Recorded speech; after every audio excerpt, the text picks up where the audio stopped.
Dan's Yeah. studio looks like mine. Yeah, it's pretty bad. We have too much stuff. Okay, I'm going to call this meeting to order, and that would be about 6:35. So welcome, everybody.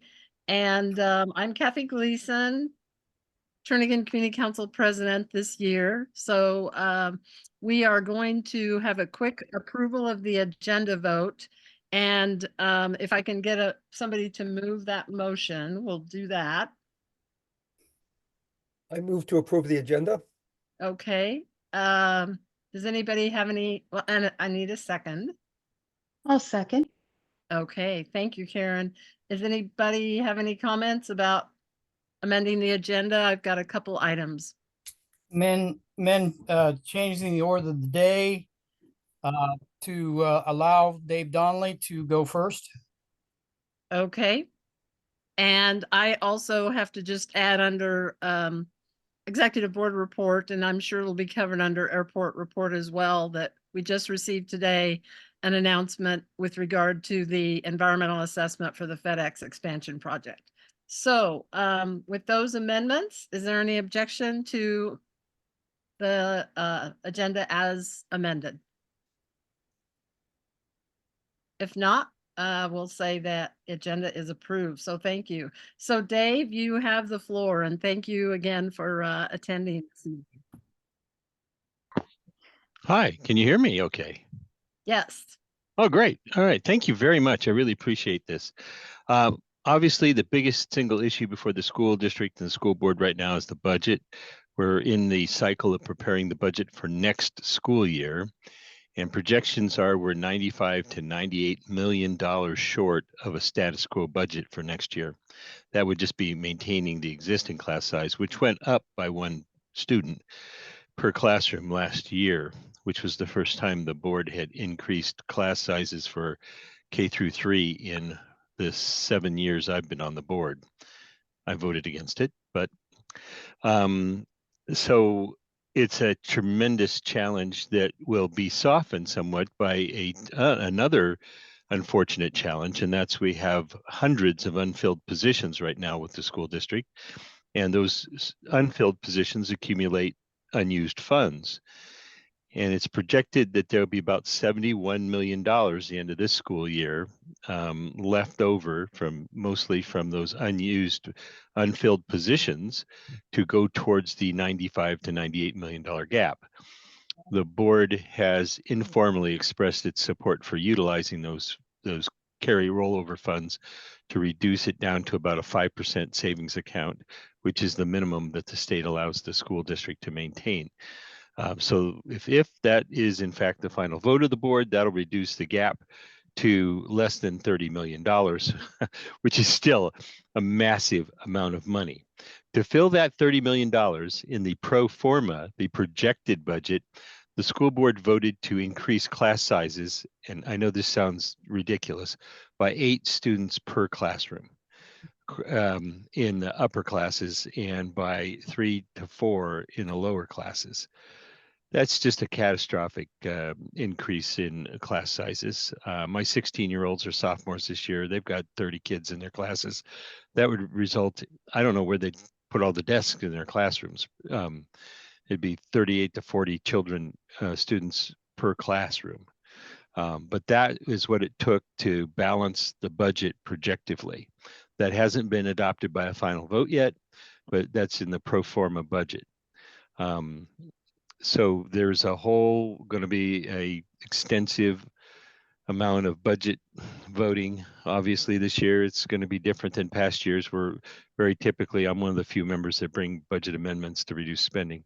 So we'll see what happens this year. There's a lot of disagreement among the board where we're going to find that money. The biggest other issue, of course, is the upcoming school bonds. The Inlet View, the final money for Inlet View is in there. It shows up as 19 million on the bond. It's really a $52 million project. Some of the money was rolled into earthquake repairs, which I opposed, and I was voted down on that. I wanted to see it voted on separately rather than mixing with earthquake repairs, which I thought were essential. And then it was also rolled a little bit of money was rolled in another year in with school safety projects, which I also opposed and wanted to be a separate vote, not lumping them in with school safety projects, the design money. But the design money was funded. And then in addition to that, there's about $26 million in one-time funds the legislature gave the school district that could be used for anything, could be used for closing that operating budget. But the board has voted to utilize it towards Inlet View if the voters approve the $19 million that's going to be on the ballot. The night they did that, they did the bonds. I moved to have a full disclosure of this on the bonds and of where the funding would come for the full $52 million. But the board, nobody seconded it, so it failed. So I'm not sure how the ballot proposition is going to read, if it's going to include that information for the voters or not, that the actual cost of the project is about $52 million.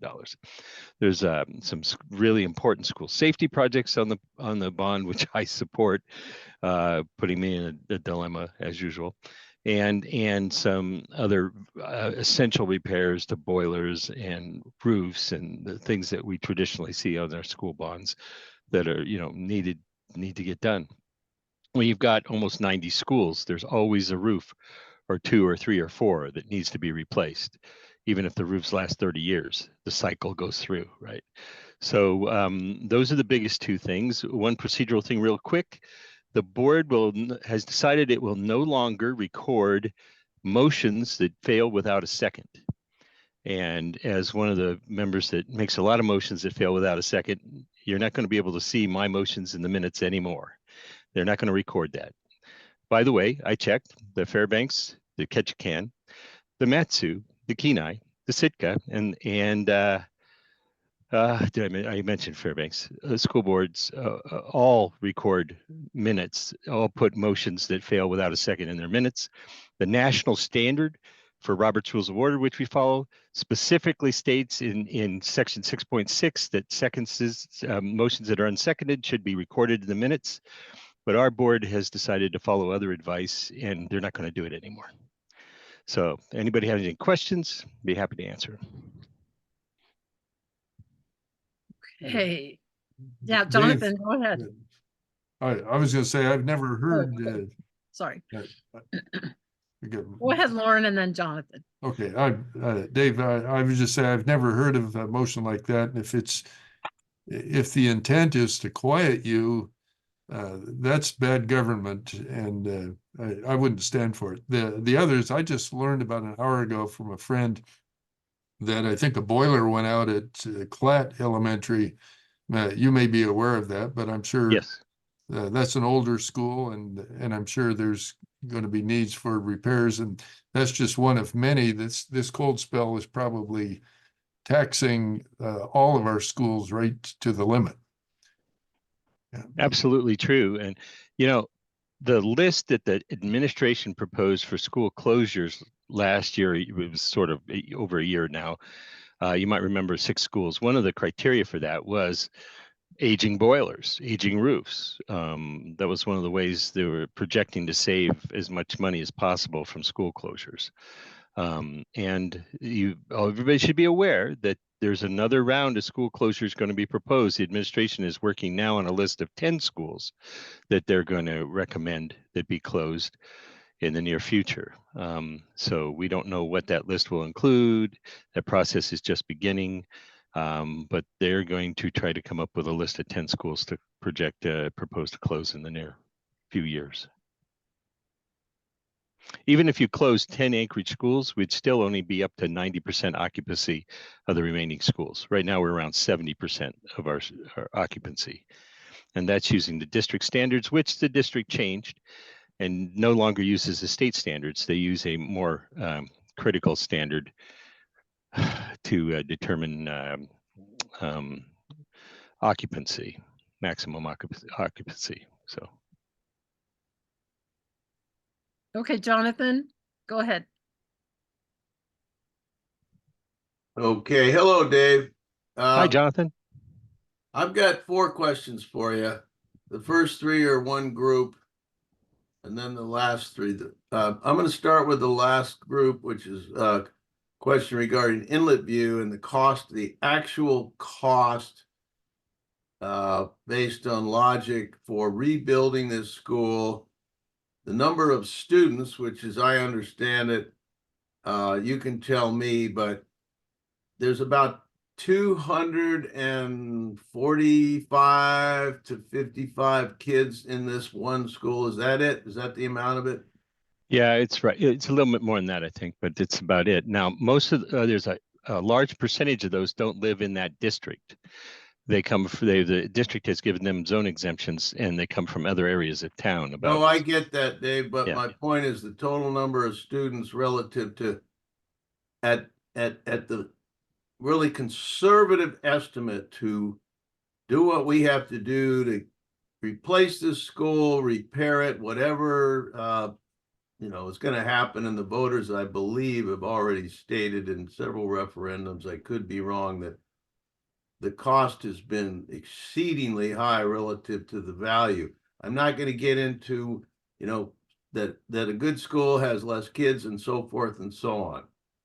So what will it cost to replace this school or whatever? Now everyone's confused.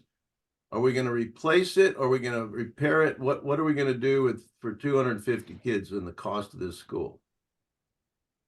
The total cost for building a new school is about $52 million. Some of the money was mixed in with other bond propositions that have been approved by the voters earlier for design. And 26 million is coming from a one-time appropriation from the legislature, which was flexible, could be used for anything. And then the remaining is by about $19.2 million, which is going to appear on the ballot in April. Okay. Hey, this is Zach Hey, Fields. Zach, I want I've to got jump the in here. floor. Zach, I've got the floor right now. Thank you. I appreciate it. So some of this information is inaccurate, and I'd like to help answer the question. Well, you know what? If Zach's you point can is ask a that there question was when some I'm done, intent Zach. language that it should be Time out. used towards Time capital. out. Zach, when I'm done, I have grant the that. floor. You can ask the question, sir. No problem. Both of you, please. Jonathan, if you could wrap up one more question and then Well, Zach. Kathy, I'm qualifying the deal. At best, 52 million is conservative, given, who decided that? It could be, inflation is going to be increased, it's going to increase the construction cost, whatever it takes. Okay, the last 3 points I'm going to ask Dave, 1, 2, 3 is, what would your priorities be? Let's say somehow by a miraculous situation, the governor, everyone else decided that the Anchorage School District through, sharing, cost sharing and so forth. Let's say you got another, 500 million, whatever the number would be. What are the top 3 priorities, order of 1 to 3, that you as a member of the board would decide we should spend it on? It could be 1 through 10, 50, but the top 3. First thing I'd do is invest money into making sure every child could read by the end of 3rd grade. If that took tutors, if that took getting more schools into Spalding reading, which are all proving our 5 schools that are using it are being very successful, but it's intensive and difficult to teach teachers to teach it. That's what I would do. I would invest the money to get our kids reading by 3rd grade, because once they can read, it will pay off throughout the rest of their education. The second thing I'd do would be to get back to a traditional math curriculum of Saxon math, as opposed to this Go math and the modern math that's failed every year since they adopted it about 15 to 20 years ago. Get back to Saxon math. We've got 5 or 6 schools in the district using Saxon math, and they're excelling in their math scores. The third thing I'd probably do is negotiate with the teachers union to expand the classroom instructional time by 15 to 30 minutes. 15 to 30 minutes more instruction time over K through 12 education could be hundreds and hundreds of hours of additional education. Right now, compared to other states, we have the shortest school days and the shortest school year, number of hours, something like 180 hours every year less than other states. And that accumulates over a K through 12 education. I mean, our sophomores are basically competing as seniors compared to other states. So I'd negotiate to get more classroom instructional time for our kids. That's what you'd spend the money if you only had the 3. Okay. Thank you very much for answering and for the forum, Kathy. I'm done. Okay, thank you, Jonathan. Go ahead, Zach. Good answers. Logical. Zach, did you want to join the conversation now? Zach? Okay, is there anybody else that would like to have a word? Just clarify, I think I know what Zach's point is, and I agree with him. The money that came from the legislature had language in it that said, you know, we'd like you to use this for capital, but it didn't legally obligate the district to do that. Oh, I'm sorry. Hold on. Can you unmute Zach, Dan? Maybe that he's having problems. I'm trying. Okay, I don't have the ability to do that. So Zach, if you're hearing us, so sorry about Thank this. you. That worked. Oh, That there worked. we go. Okay. And I'm sorry, the light here is not very good. There's a fire down here in Juneau, so we're all waiting to get through where a road is closed. So anyway, I just wanted to provide a little more background. You know, the 26 million in capital funds that were appropriated by the legislature that Dave mentioned were actually part of a larger capital package, and we passed that right after the school bond failed, which it was in 21 or 22. And I think that the backstory there is important to understand. So when Governor Dunleavy got elected, for several years, he vetoed school bond debt reimbursement, shifting the entire burden onto local taxpayers. And unfortunately, of course, needs just kept growing. And that bond failed narrowly for a variety of reasons, one of which was, I think, voters kind of passed a threshold where they were unwilling to, you know, shoulder alone the property tax burden. So that year, we were in a very narrow majority, a 21-person majority. And basically the Capitol co-chair, Kelly Merrick from Eagle River, worked with Senator Begich, who was the Senate Democratic leader. And the top thing that we fought for that year in the budget was to restore all the school bond debt reimbursement money that had been vetoed. And we worked closely with legislative legal and with the Anchorage School District to ensure that legally the school district could turn right around and use that money for any of the capital projects they wanted to, including projects that were on the bond, and specifically including Inlet View. So the Anchorage School District didn't use that money exactly for the list of projects on the bond. Some of them they did. They got a little additional money for the feds for Ursa Minor, I think. But the 26 million that this bond will leverage for Inlet View was consistent with the legislative intent in appropriating that capital. And I worked very hard on it. I think the cost of Inlet View is actually closer to 42, not 52 million. So it is about a 1-to-1 match with the state. You know, had we built it 2 years ago, it would have been 37 million. If we want to rebuild the building 10 years from now, I have no doubt it'll be much more expensive. You know, my neighbor, Jake Metcalf, who ran for the school board 20 years ago, wanted to rebuild it then. It would have been cheaper then. So anyway, I think the debate about small schools and neighborhood schools is really important because some of our smaller neighborhood schools, including but not limited to Inlet View, are some of our highest performing schools. And if we want to go down the road of closing small neighborhood schools, the overall academic performance of the school district will absolutely decline. And we'll do a horrible disservice to students who need to walk to school, especially in an environment where the state no longer really plows the roads. So I think all that background is really important. I would also note for Turnagain, Romig and West are also on the bond. So, you know, I represent a quarter of Turnagain residents roughly by community council area, but everyone in Turnagain has a huge stake in passage of this bond. And I'll just leave it at that. Happy to do a longer legislative update if y'all want one, but I did want to provide additional background on the school bond. Yeah, and Okay, I thank don't you so disagree with much, anything Zach. Zach said. There was part of that package, but at the same time, the lawyers told the board that money was totally fungible, could be used for anything the board felt was the highest priority. Okay, well, we need to move on. So thank you so much, Dave, for joining us this evening, and continue on. We Thank you appreciate very the hard much. work. Yep, thank you. Okay, well, we'll get back to our agenda. Thank you again, everybody, for joining us this evening. Just, let's see, I don't know where I'll put this folder for now. We'll move on to announcements. I've just got about 3 of them. 2 of them are related to People Mover Bus. There's no bus service on Monday, February 19th, because it's President's Day, FYI, and they've also sent out a notice that if you're wearing your 2024 Fur Rondi collector pin, you will be able to ride the bus for free from February 20th to March 6th. And that's the span of the Fur Rondi Festival here in Anchorage. So if you're a bus rider, those are both good news. And well, I don't know about the closure on President's Day. Hopefully you have the day off. And then also just, I think I announced this at our February or January 11th meeting, but the Anchorage Park Foundation has opened up their timeframe to apply for a community challenge grant for parks and recreation projects.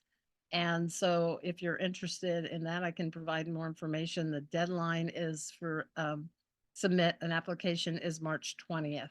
And we did get one back in 2019 for phase 1 of the the Spinard Beach Park endeavor, and that drew out longer than it should have because of COVID, but that was a really great project. But the council itself isn't planning to apply for anything this year, but you know, there might be other individual ones like the you know, park earthquake park trail effort that some of our turning in neighbors are working on. So does anybody else have any announcements? Any at all?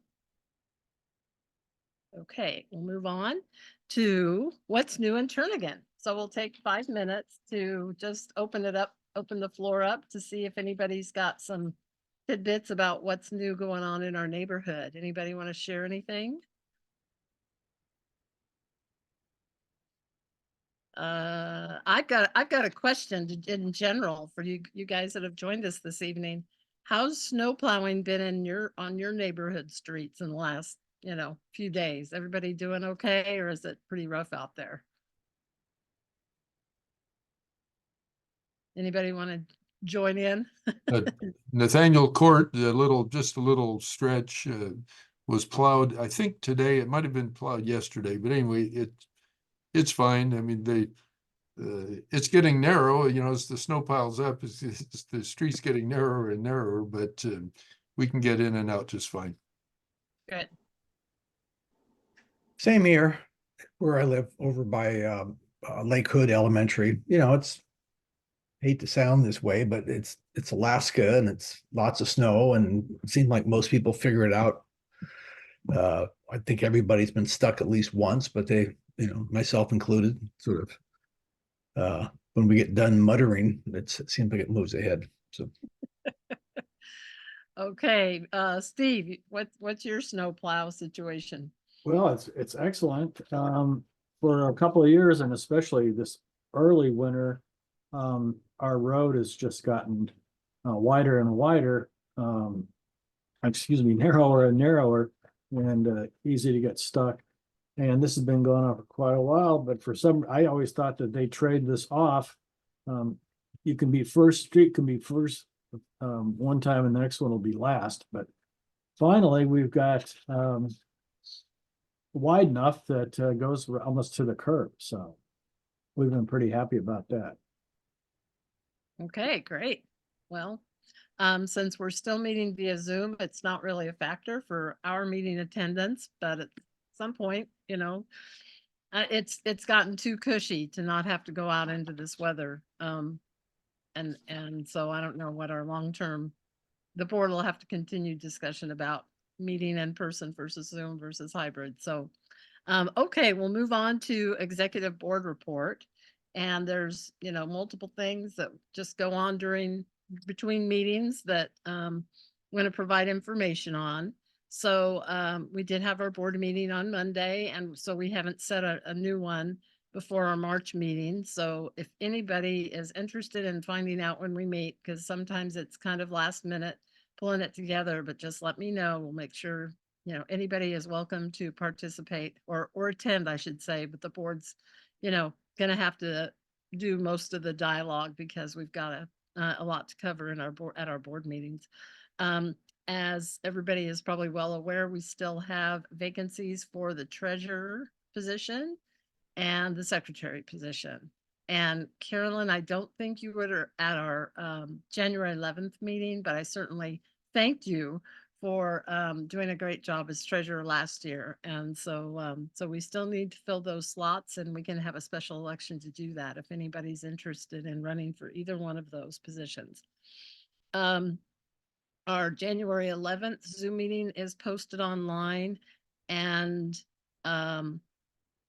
not sure if Jean at FCC has put that on our website or not, but if you're, contact me if you need it, because I've got it, but I don't, it should be posted somewhere by now. With regard to Federation of Community Councils delegate meeting, that meeting was on January 11th. That's not correct. Let's see. January 17th. And so with me being the delegate this year, I participated. It was a good meeting and covered a lot of ground, kind of the highlights, I guess you would say, because I'm not going to go through everything we discussed, but they have acquired an OWL equipment for hybrid meetings, and it was being used for that January 17th delegate meeting. They don't really have it available for individual community councils quite yet, because they're still trying to make sure it works well, and availability is limited because some councils meet on the same night. But just FYI that potentially it's something that we could consider using in the future, depending on our preferences and availability. And also the executive board announced that they've been told that fall of this year, there's going to be a review of both the FCC and Muni charter, where community councils are included in, just part of our charter, that they'll be reviewing the charter language and take a look to see if there's, I'm not sure, any updates, or I'm not sure what the what the incentive is to do that, but it's probably been a long time since they've been looked at. So it's probably time to take a close look at them sometime later on this year. And I had, at that point in time, they had announced that a position for an executive director for FCC, they were still working on it and finalizing that, but a notice was just sent out that has been finalized and posted. So now it's official, where people can look at that job description for that position, and hopefully we'll get some good candidates that will be interested in taking that on. So those were kind of the three highlights. But we heard from the mayor's office, and we got an assembly report and school board report. A lot of the same things that Margot covered there, Dave did this evening. So does anybody have any questions? If not, let me know if you're interested in that executive director position at FCC, and I can provide that to you. Okay. The next item on the agenda is this. I know I mentioned it on the 11th, but this is one final reminder that the Assembly will be holding a public hearing on February 13th with regard to the Lynn Airy Park naming panel recommendations for 2 diamonds, Little League diamonds, and the Memorial Garden, and also the we've narrowed it down to just 3. We had asked for the tennis courts, the Henderson Tennis Courts, to be named, but the Planning and Parks and Recreation Commission didn't support that, so I don't envision that the Assembly will be in favor of that, but hopefully they will approve the naming of the 3 other amenities there down at Lenary Park on the lower level. So does anybody have any questions about that? Okay, then I did get an email sent out to the West Anchorage community councils with regard to their interest in potentially sponsoring a West Anchorage candidates forum before our April 2nd muni election. And I haven't heard back from any of them yet. So I'm not sure. And I saw Spenard Community Council has put out their agenda for their meeting next Wednesday, and discussion of that isn't even on their agenda. So I'll have to follow up to see what interest there may be out there. As we talked about at our January 11th meeting, you know, we all felt like that was a great idea. The board talked about it, you know, but the filing deadline has come and gone, and there's 12 people, I think, running for mayor. Oh, no, excuse me, 10 people running for mayor, and then 2 candidates for 3 different school board seats. So it's a lot of people. And to try and do one forum to encompass both of those, you know, chunks of officers or officials, it would be either a really long candidates forum, or the candidates wouldn't have very much time to really thoroughly ask questions and answer questions and so forth. So we'd have to just figure out what other councils think about potentially just doing a mayor's forum, or just doing the school board forum, or doing one night, one another night. But I did get notice that the Alaska Mortgage Bankers Association is holding a mayoral debate on Tuesday, February 13th, FYI, but they are limiting it to only 4 mayoral candidates. Suzanne LaFrance, Bill Pop, Chris Tuck, and Mayor Dave Bronson. So they've chosen to just kind of pick what maybe is the consensus, that those are the top 4 candidates likely to be viable to get, you know, potentially in a runoff situation.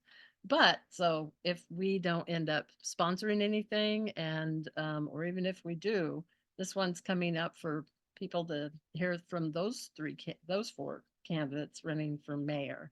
So does anybody have any thoughts about if we would do it alone, or even with the other councils, to just have a mayor's debate, or just have a school board debate? Any quick thoughts on that?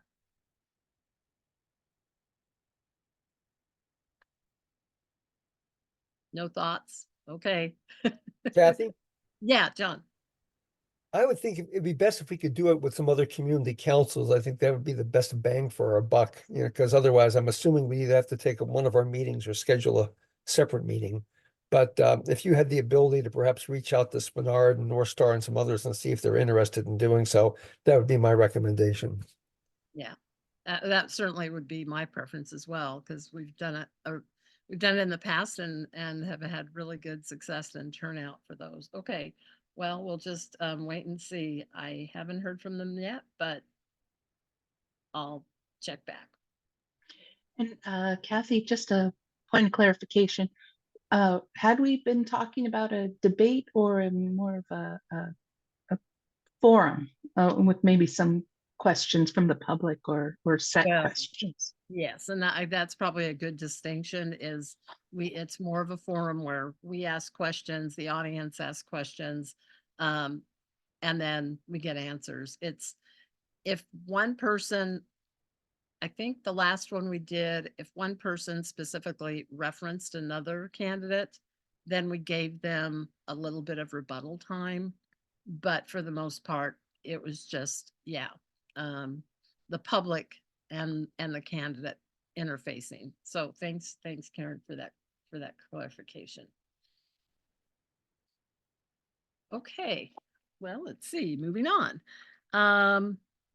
So we just got notice that the final 2050 Metropolitan Transportation Plan, which is under the umbrella of the AMATS, Anchorage Transportation Planning, has come out. Last year, we submitted comments on that plan, And I have not had a chance to go through the final plan to see how they may or may not have addressed our comments on some of the specific projects. But, you know, anybody feel free to do that, and we'll just have to see if they listened to us, so to speak, if they took our comments into consideration. But like I said, I just got that notice, so I haven't had time to look through it to see what's what. I know it was on today's AMAT's Technical Advisory Commission agenda, which I wasn't able to attend.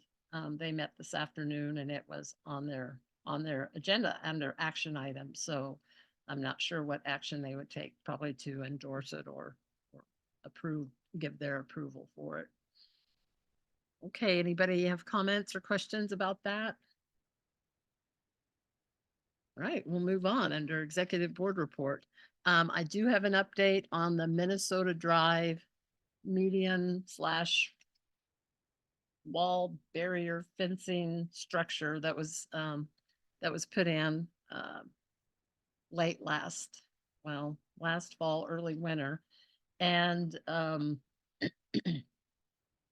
two things. I attended via Zoom, a Spenard Corridor Plan Task Force. It's a standing committee that the Spenard Community Council has, but on their agenda, they were going to discuss the Minnesota Drive fencing barrier item. And so they reached out to me and said they'd be happy if I joined in. And so I did sit in on that.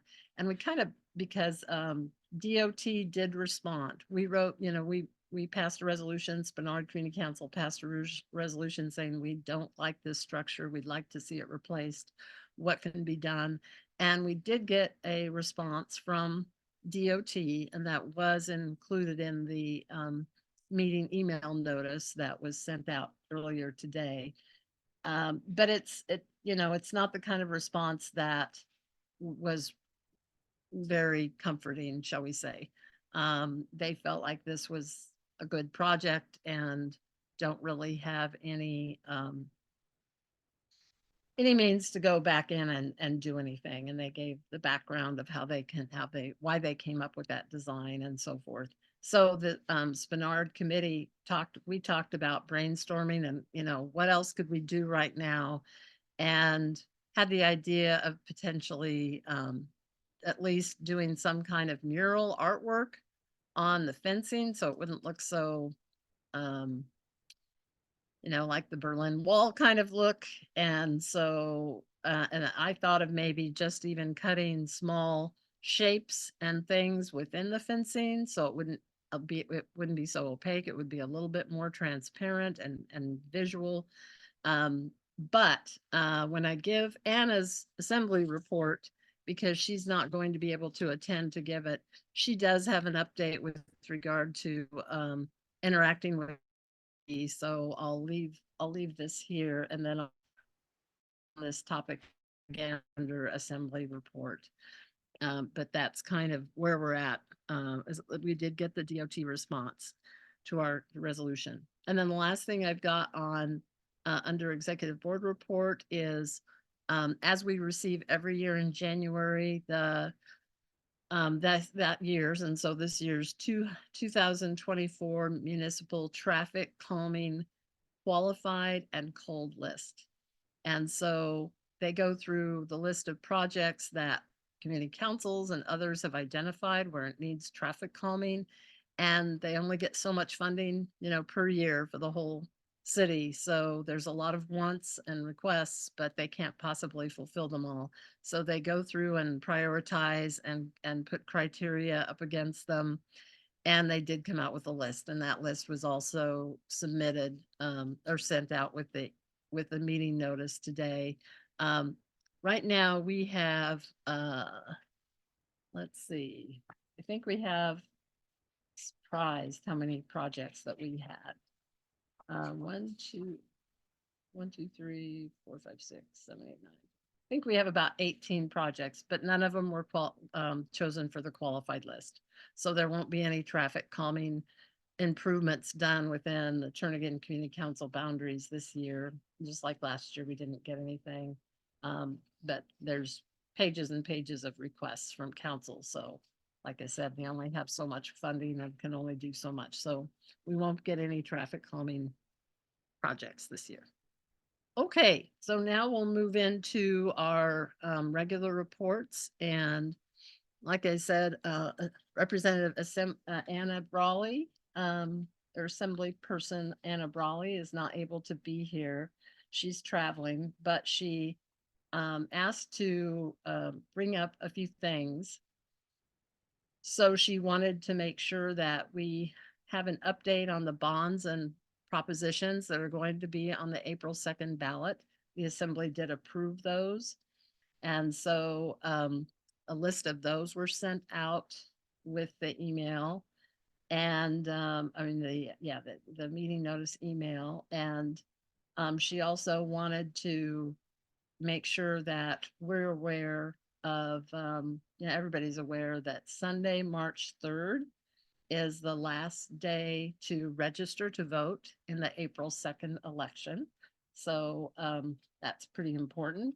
And with regard to West Anchorage projects on the Parks bond, there's, and let's go specifically to Turnagain, there is 150,000 matching funds for the Fish Creek improvements, Cook Inlet to Lake Otis, but I don't know what specific projects might be looked at.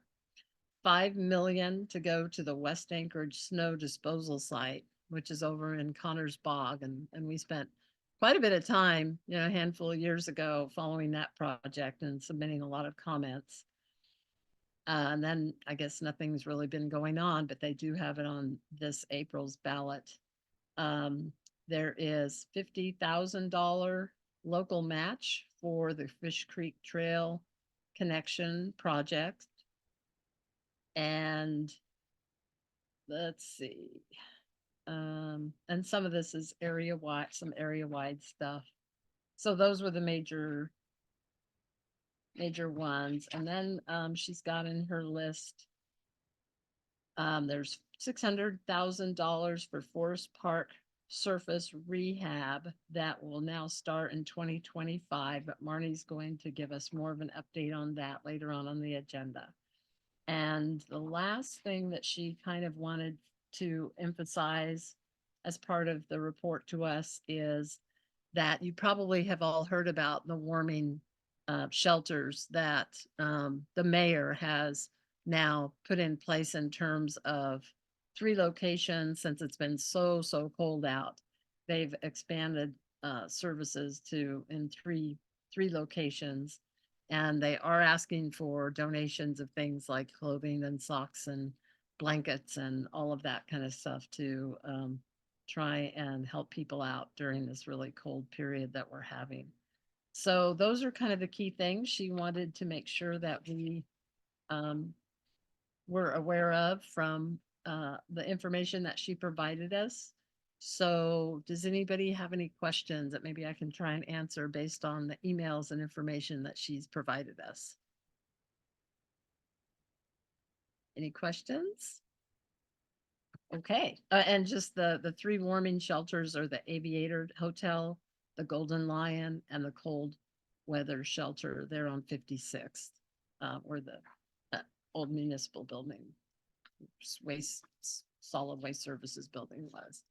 So that's Assembly report. Now we've got legislative report. So who do we have? We know we have Zach. Are you still with us? Yes.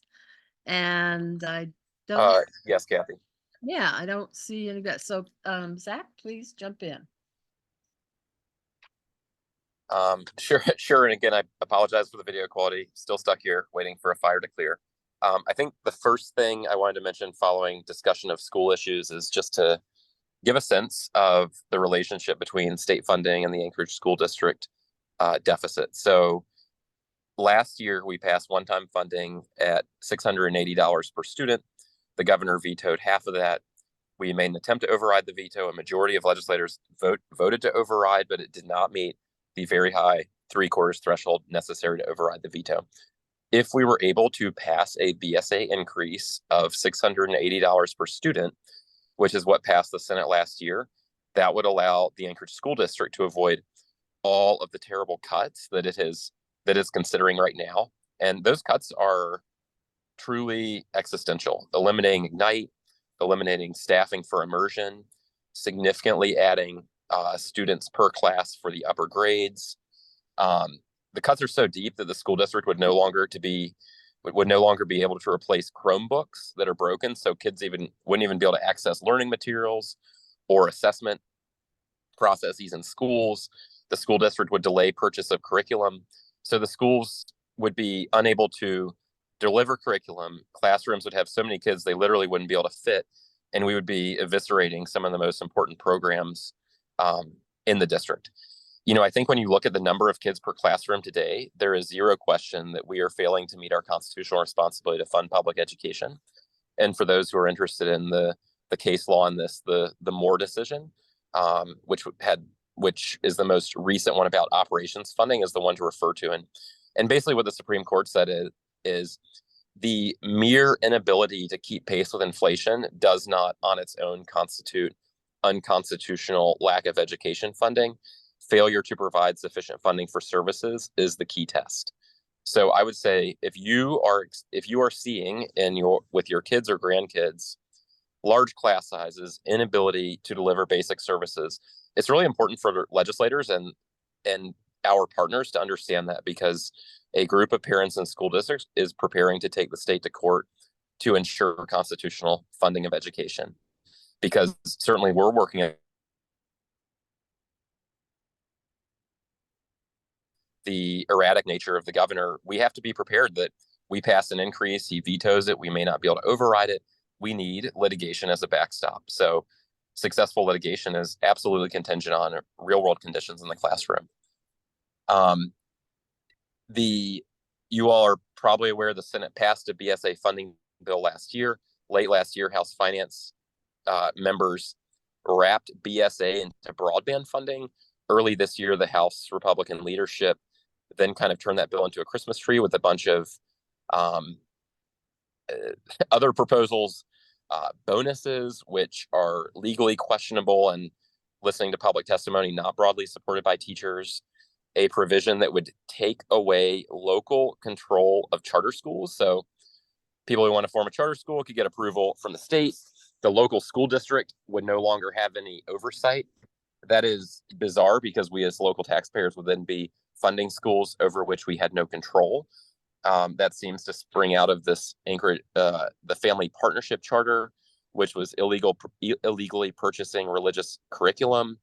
The Anchorage School District had to shut that down. So this seems to be sort of a takeover in an attempt to establish de facto vouchers. And I think it's important to distinguish, really high quality charters like Aquarian and Winterberry from these attempts to establish unconstitutional de facto vouchers. So anyway, the irony is, after the House majority leadership did that, some members of the House majority said that they're not going to vote for that bill. So now that bill is stalled. The majority leadership seems to have written a bill that their own caucus can't support. There's no question in my mind, people in my caucus will not support anything less than 680. Frankly, given the need, I don't even know if most people in my caucus would vote for 680, because the need is substantially greater. So, it's going to be a delicate thing, because we have to get an education funding bill on the floor and aggregate votes across multiple caucuses in the face of strenuous opposition from anti-education people in the House leadership and in the administration. There are some positive things. This week in the Labor and Commerce Committee, we advanced a paid family leave bill introduced by Jenny Armstrong. That's a really positive bill, extremely low cost, would definitely improve recruitment and retention in the state.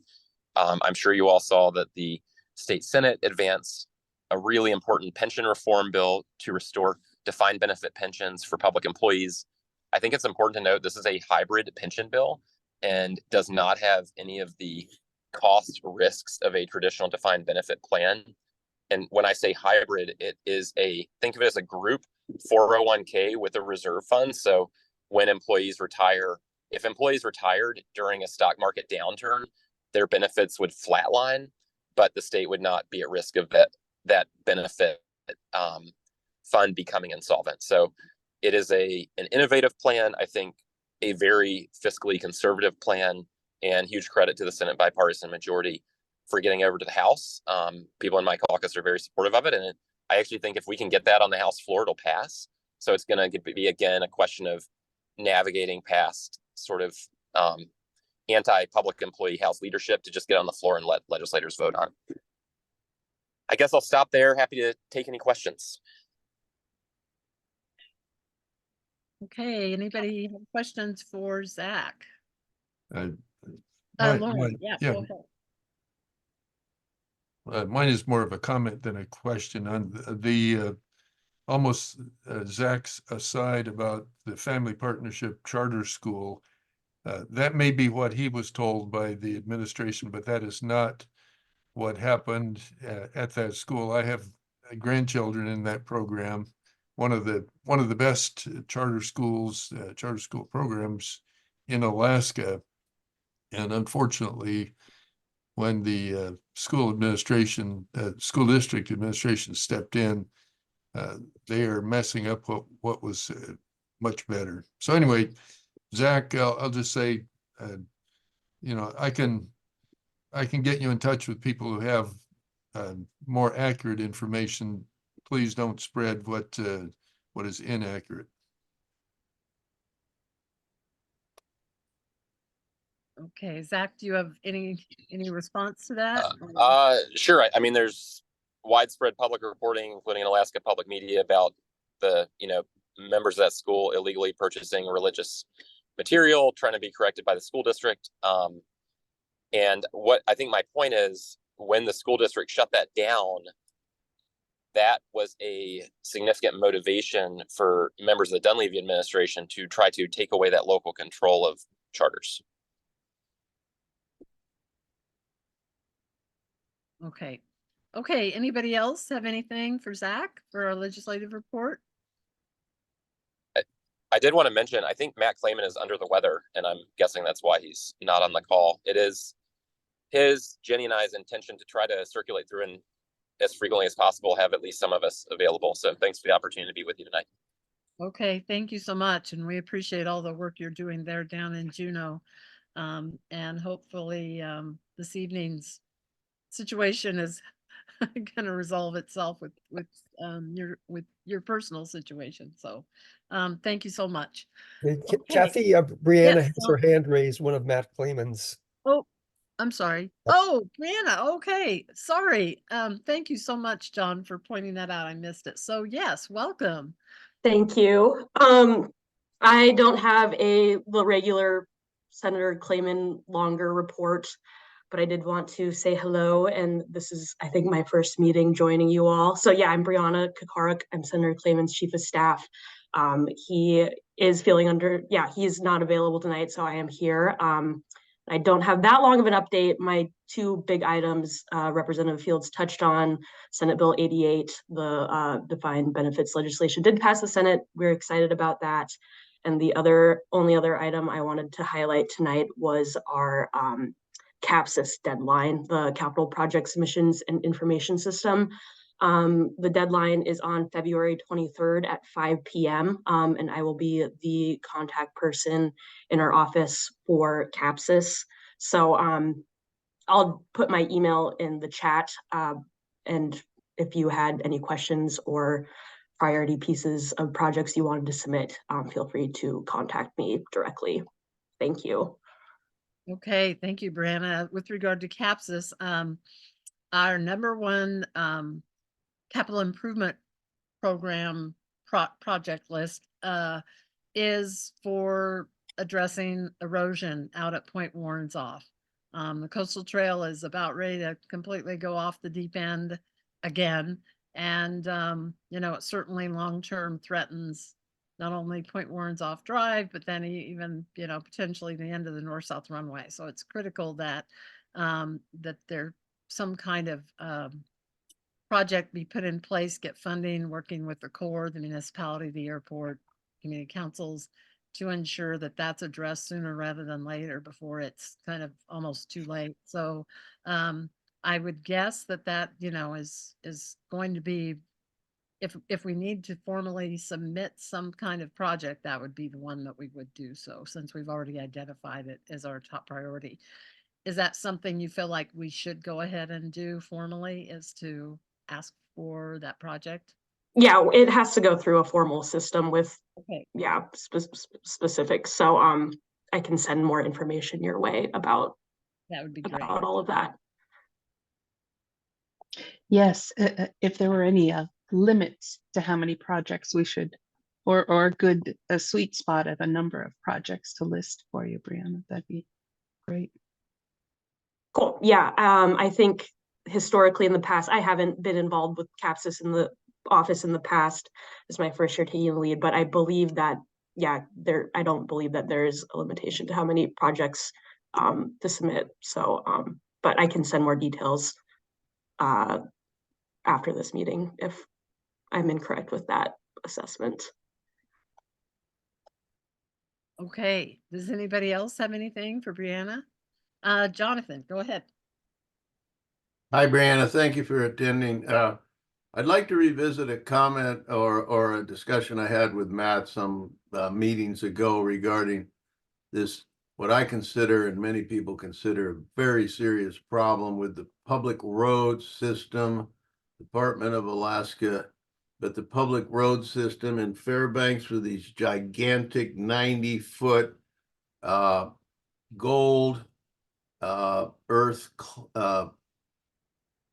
giant trucks that are going to be plying our public road up northeast of Fairbanks over infrastructure that's aging, bridges that probably can't handle that eventually. And there was just an article in the newspaper about this issue. This is a major issue on a major public road, the road leading into the state of Alaska. And the Anchorage Daily News went on to talk about the people that have mentioned this to the legislature, who have collectively said there's nothing they can do about it. It's legal. Well, my point is to Matt, because we've had this discussion several times in this public forum, at least in the Turnagain Community Council, that just because it's legal doesn't mean it shouldn't be that way. So I'd like to reframe that to Matt, who I hope feels better. Great guy. But the legislature collectively needs to get involved in a public safety issue. And if they're going to haul this much ore on gigantic pieces of equipment that are unsafe on public roads and bridges that may possibly not be suited to it and even collapse at the worst situation, as it were, the legislature needs to get involved in that. So there is something they can do by having a discussion about that instead of acquiescing to whoever it is in private companies that have decided through whatever reasons to tell the legislature, frankly, whether it's donations to public campaigns or whatever, that they should just ignore this incredibly important public safety issue that affects any Alaskans that are plying these roads, and I am occasionally up that way. And so we're not having enough people discuss this in Juneau. Thank you very much for the forum. I am happy to circle back with Senator Clayman about that. But thank you for bringing that back up. Okay, thank you. Anybody else have anything for Brianna? Okay, well, wish Matt, please send our best wishes for a recovery. Seems like there's a lot of illness going on right now, so tell him to take care and get healthy. So thanks for joining us this evening, Brianna. Appreciate it. Thank you. Okay, do we have anybody here from the mayor's office? I don't think typically we do, but anybody attending? So no mayor's report this month. Okay. Next is airport report. So let's see, who do we have? Is Eric attending? There you are. Hi, Eric. Welcome Hello, again. can you hear me? Yes, thank you. All right, perfect. Thank you. First time doing it by myself. So I've worked at the airport for exactly a month now. But yeah, so just to, I had sent kind of the February news thing and it is on our website, but just to kind of quickly summarize things that are happening at the airport. We are very excited to announce that we're going to have two of which are completely brand new destinations and 2 returning flights this summer. We are expecting 2024 passenger traffic to exceed 2019 to be basically a record passenger traffic for the Anchorage airport in history. But so if you guys are looking to do some trips this summer, Alaska Airlines is going to redo their direct to San Diego, and they are starting a direct to JFK if you'd like to go to New York City. Delta is going to have, they're rebringing back their Detroit, and United is for the first time ever, they're going to Dulles. So they're going directly to Washington, D.C. if you want to go there or connect up to Baltimore. And then we also have a completely new cargo airline. It's called Aerologic. They're a German cargo airline, and they're actually starting this week. So you might see them coming and flying in and out. The other big things would be, as you guys had probably maybe seen, the governor had to delay his actual address because of flight problems. With the recent snow dump and the cold, the airport has been battling the snow, trying to keep the runways safe. Thankfully, this is the slow season, so we don't have as many flights, but it has definitely resulted in some delays, all of which are now fixed. So everything is operationally normal right now. But we did have, even 2 days ago, we had 16 different planes all have to divert to Fairbanks, which was very fun dealing with all that. And we had a day where basically half the legislature couldn't leave the airport. They were all like in the terminal running around. It was very fun. And then the other things I wanted to tell you guys about was the ANC master plan. This is, I think we've kind of brought it up at the community councils a couple times, but this will be the last one before the actual thing. It's February 6th from 5:30 to 7:30, and all of our information is on our website.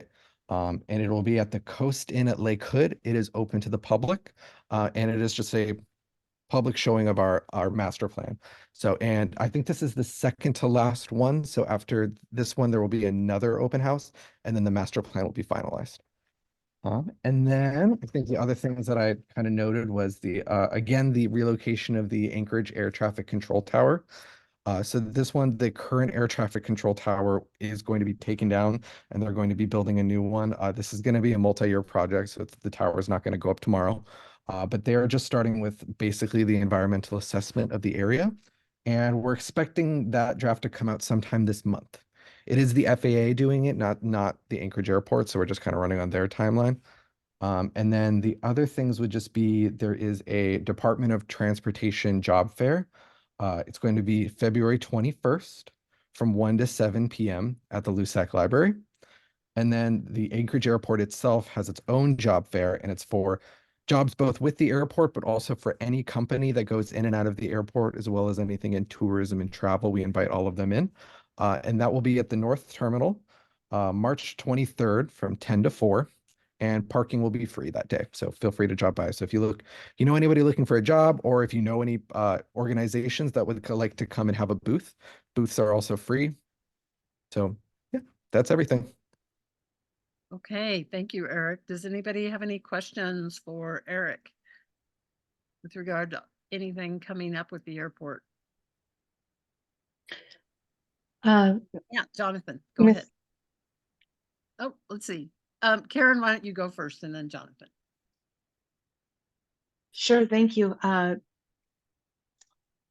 The meeting on the 6th, you said that was the second to final meeting on this year's master plan approval, or this cycle's master plan? Yeah, for the actual, we'll have multiple other kind of public comment periods, but for actual master plans where we show up at like an actual room and give a presentation, as far as I'm aware, this is the second to last one, because we're going to do 3 of them. Okay. And I know you're new, but what are the kinds of things you're anticipating feedback on, or hearing feedback on about any specific concerns about this update? Oh, with regards to the master plan, I do not actually know. On that day, I'm just bringing the master plan. I actually have not read the master plan myself. I do have it on my list of readings as I'm starting there. But I know that the person who is creating the master plan will be there to answer any questions. So you'll be able to ask any public questions to people who are literally writing the master plan. And Great, Kathy, thanks so much. Kathy, if I can maybe help answer Karen's question. Yeah, go ahead. I suspect this is the third and the last public meeting before they release the draft master plan, in which case there'll be another public meeting, perhaps an advisory committee meeting. There's also going to be an advisory committee meeting that starts at 2 p.m. on the same day at the Coast Inn, and that's open to the public to observe but not comment in. And from what I've seen in the announcements, they're going to be making presentations on what they call planned activity levels and draft alternatives. And so I put a link in the website towards the beginning of the chat that you may want to take a look at for anyone who's interested. And you can look up the last two meetings and look at the sort of the slideshow, and it'll tell you what information they presented. And so at the last meeting, they focused on two things.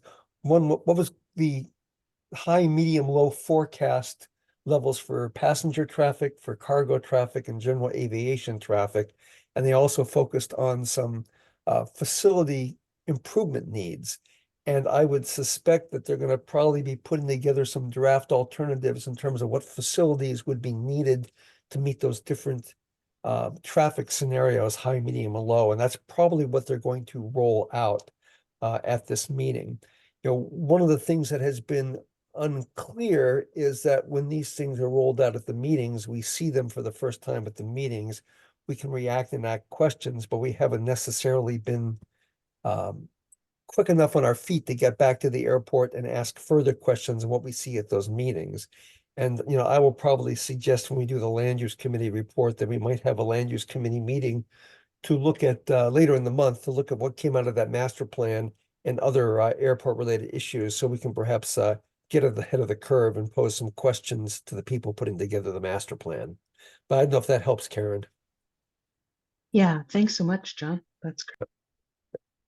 Yeah, thank you. And just as a reminder, John is our representative on the stakeholder group on the alternative. And so, you know, we'll be attending on this upcoming meeting. And yeah, one of the things that I think it could have been you, John, or maybe one of the other stakeholder members the last time that there was a meeting in the afternoon for the stakeholder and then that evening for the public, is there's lots of slides, lots of PowerPoint presentation information, and then they make available, you know, a hard copy, so to speak, or a link to that information. And that's kind of frustrating that, you know, it couldn't be reviewed ahead of time so that when these meetings are scheduled, we could come with a lot more, be more informed and then hear the explanation and get the background. But since you're not directly involved with that, Eric, it just might be something you pass on. But I know that that's been the case ever since they started having these, is they present the information and then it's available online afterwards. But it would be kind of nice to be able to look at it as it's being presented to the public and to the stakeholder groups. So that's kind of my take. Jonathan, you have a question. Yes, thank you, Eric. Thank you for you know, getting involved. Now you're inextricably involved in the dragon pit, the dinosaur pit of public relations of the Anchorage Airport. And we also want to say hello to John wherever he is. He was always a valued member of this forum. My question is, for the fourth year in a row, literally the fourth year in a row, when the airport folks have said that the resurfacing, they're going to fix Lakeshore Drive and Aircraft Drive. This has been delayed. I use that roadway frequently. Significant members of the Anchorage community use that phenomenal roadway for all types of activities. It's an important part of tourism in Alaska, the most incredible, largest seaplane base in the world, and everything that involves. Will we expect, and I'm sure that you don't have the answer to this, Bill, could we expect after a 4-year delay that they're going to start working on getting this road up to a decent standard that encircles the eastern, northern, western area around Lake Hood? That's a rhetorical question that should be answered because we're in the middle of winter and it's in bad shape. And I just drove it again yesterday. I go out there quite a bit. So we'd sure like to see this happen after all the years of delays. Thank you, sir. I mean, I can answer that by saying I truly have no idea. I didn't even know that that was maybe a project that was going to be taken on. Is the issue more with the snow plowing or the actual road itself? No, the road's in bad shape. It looks like a roller coaster. It feels like a roller coaster. You could ask anyone in the Lake Hood pilot group, anyone that goes to the airport, ask a Regal Air pilot, an air taxi pilot, anyone that bicycles that road, especially drives that road. That's an incredibly popular multi-service road. Joggers, bicyclists. I am involved in the tour industry in the summer. I drive the road frequently. It's becoming worse and worse. And, I would urge you to drive it yourself. And John has kept saying it's going to happen. It's going to happen. Last year, it was delayed yet again, addressing the issue and getting it taken care of. And so here we have 4 years since it was supposed to be done or started. And if you drive that stretch between Wisconsin to the entrance of the road, basically into the airport in Lake Hood, it's atrocious. It's atrocious. The pavement and the roadway and the surface, it's not acceptable. It's getting worse and worse and worse. Thank you. Jonathan, I might say that the upgrading of Lakeshore Drive from Wisconsin to the airport boundary is on our CIP list. I can't tell you right offhand how we ranked it, but I think it's pretty high for road projects within our CIP, roads and drainage and parks and rec. Yeah, I know that, It's Kathy. not Thank too you. bad. Yeah. Thank you, but it might be higher in our projects, but it's been delayed and delayed and delayed. And it's not like a significant amount of Anchorage citizens don't use it. They do. Yeah. Thank Definitely. you, Eric. Yeah, you're welcome. Okay. I can look it up. Okay. Anything else for, well, we might want to just jump back to, we did get notified that the environmental assessment for the FedEx expansion out at North Air Park they did finalize that and came up with a finding of no significant impacts, which is disappointing for the council because we submitted very detailed comments on the draft EA and requested it be more evaluated, and we pointed out all the myriad of impacts, especially the cumulative impacts of all the existing and proposed future cargo development there at North Air Park. Whether it's traffic on West Northern Lights, it's air emissions, it's noise impacts, it's filling Class A wetlands, and mitigation is not happening within the airport. It's happening in places like the Matsu Valley, and it's just disappointing that they felt like, despite our input, which we have been providing for quite some time and in quite some detail, that that they came up with the finding. I have not read the document, so I can't speak to their rationale and their decision making process. But just Eric, so you're since you're new on the job, that's something that we have spent a lot of time and energy on as a community council, providing comments to these kinds of big projects, and typically don't have much to show for it in the end. And this is probably another example of that, but that doesn't mean we're going to stop trying to do what we can to make things better and improve projects that the airport has and leaseholders propose. So, okay, anybody else? Anything else for Eric or airport related? If not, we will jump into old and new business, which I specifically put this under old and new business because we just found out about it. And it ties into, we try and keep airport related stuff, together. So those representing the airport don't have to sit through the whole meeting if you don't want to. But so we did get notice of, let's see, where is it here? There it is. That there is a project called the Anchorage, or excuse me, ANC Runway 7L 25R Lighting Duct Drainage Project.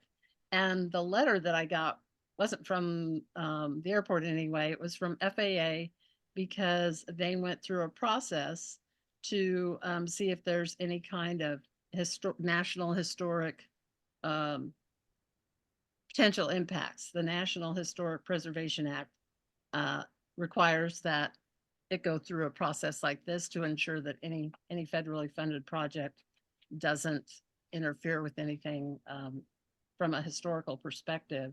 And I just kind of skimmed the letter that we just got, and their finding is there is no significant historical impact. This is the east-west runways, and the letter was sent out with the attached to the meeting notice, but I don't have any other information on this project. We weren't aware of it to start out with, but it apparently is going to take place, and it has gotten an okay as far as no historical property impacts. So does anybody have any comments or thoughts or anything we feel like we should do in addition to just letting people know what's going on? I can speak to it a little bit if you'd like. Yeah, go Since ahead, it's the representative of the airport. Yeah, we were a little confused as to why this would be something to be brought up, just because that runway is also technically within Sand Lake Community Council's boundaries. But this project is just to, there are 2 ditches that go along the runway, and they basically exist for water drain off so that water doesn't get into the actual lights along the runway. And the ditches have already been historically kind of dug out. They're just taking out the snow and redigging them out again. Okay. Yeah, It apparently will take roughly 10 days. They said it would take about 10 days of construction to do. And I think it starts within a couple weeks. Okay, well, that's good to know. Yeah, well, I think the airport typically, and FAA, they contact any council probably that has abuts airport boundaries. So we appreciated getting information, even though technically this is in Sand Lake. Probably Sand Lake gets, stuff that's in North Air Park where we're, within our boundaries. So that's kind of a common thing. So yeah, I try to always divide up like anything happening in North Air Park, try to think turn again. Anything South Air Park, go to Sound Lake. Yeah. And then Lake Hood stuff, I go to Spinard. But it's all one West Anchorage community. And, it's amazing how impacts from one part of the airport can impact, different areas of the surrounding land uses and council boundaries. So, but I appreciate that update. And it's always good to know that nothing's being disturbed that shouldn't be disturbed. So, okay. President Gleason, I Yes, just wondered go if ahead. it seemed like this letter was only concerned about the archaeological but are there any anticipated erosion issues? We note that erosion at the runway is a big concern of ours, erosion of the land nearby, and are additional drainage water is going to impact erosion rates in anywhere? Has that been considered? Thanks. If you have any information, Eric. Yeah, so for the erosion that I think that they're most worried about with regards to the is mostly with the north-south runway, which is going or Point Warren's off up there. This project is happening on the east-west runway, which is kind of on the south side of the airport. So any of the drain off is just generally going to go to the drain off for the entire Anchorage Airport, which most of it does drain north. So any form of project in the Anchorage Airport, generally the drainage moves north towards the inlet. But we aren't forecasting any significant erosion from this. It's mostly just redigging ditches that were already there. So there's not going to be a huge increase in the amount of runoff. Thanks so much. Okay, but that's a good point where if most everything runs north, and even if it's happening on the south side of the airport, it does quote unquote impact, affect, or have consequences, whether there be minor or none, on the north side as well. So it's all one big family airport there. Okay, so let's move on to the second item under old and new business. And as we mentioned at our February 11th meeting, let's see, hang on a second, this doesn't go there. Have to It's amazing. put that back. The Heritage Land Bank always updates their yearly and then 5-year planning document. And Turnigan Community Council is always interested in participating and providing input on this information, because there are HLB parcels within Turnigan community boundaries or south, just directly south. Oh, Jonathan? Oh, sorry. I should have been muted. Oh, okay. Just wanted to make sure you weren't trying to jump in. Okay. Thank you. You bet. Thank you. So we do a review of the plan and submit comments, because there are HLB parcels in important areas within the West Anchorage area, and some specifically in Turnigan. So so we've got some draft kind of bulleted items. It's not in letter form, for approval consideration. And Dan, if you wouldn't mind screen sharing this document, TCC. Let me see if I can do it, Karen, President if you'd like Gleason. to. Yeah, Karen's going to I'll do give it it a for us. try. Great, thank you, Karen. I appreciate it. That'd be easier for people to kind of follow along. Okay. So if you want to, well, that's a good one to start out with. So the written comments specifically reference in one way or another. If you can, that this map isn't great for viewing. If everybody gets their, you can kind of see Point Warren's off, and then the ones on the lower left-hand side are, along the coastal area, and down along Cook Inlet, and then the other one, if you go to the east, around the point to the east, there's a 4-045, and we're commenting on that particular little parcel as well. So those are the parcels that we reference in these draft comments, and we did approve a lot of the same comments last year. And so there's actually only 2 items that kind of have come up that are newer for this year, that we didn't have this information last year. So if you want to put up the actual draft comments, Karen, that document.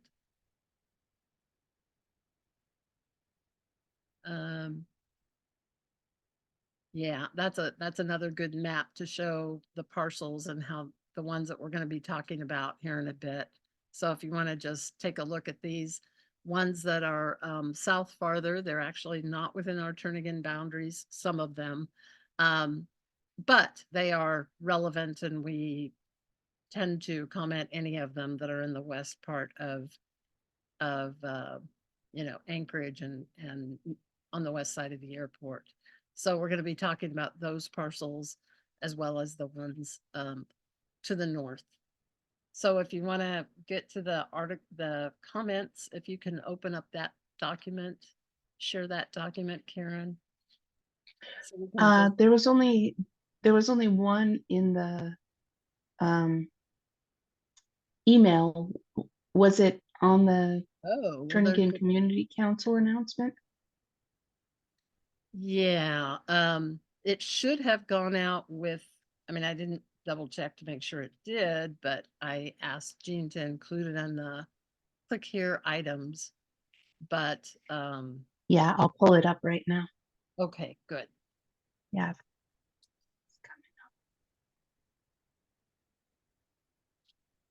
That way we can follow along. And like I said, the majority of these we've been approved because they tend to just keep coming up in the plans as each year passes. And so we've provided input on a lot of these for quite some time. So thank you, Karen. This first one, acquiring municipal entitlement lands, this we have consistently put in our comments on this, on the HLB plan for quite some time. Back in 1986, the state agreed to transfer Alaska-owned lands to the municipality, and there are parcels that still are waiting to be transferred. And if they got transferred, they would go into the Heritage Land Bank arena until, specific needs and potentially, transferred to the parks. All of them are park related.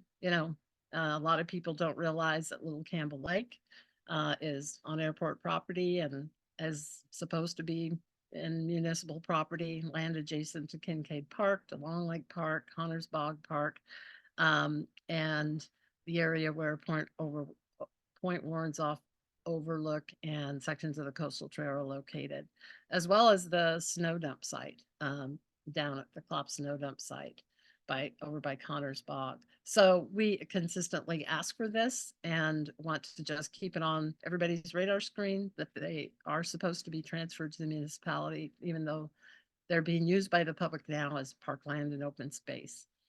With regard to the next one, potential 2024 project, this is a new one because because there's new information that the oh, wait a minute, let's see.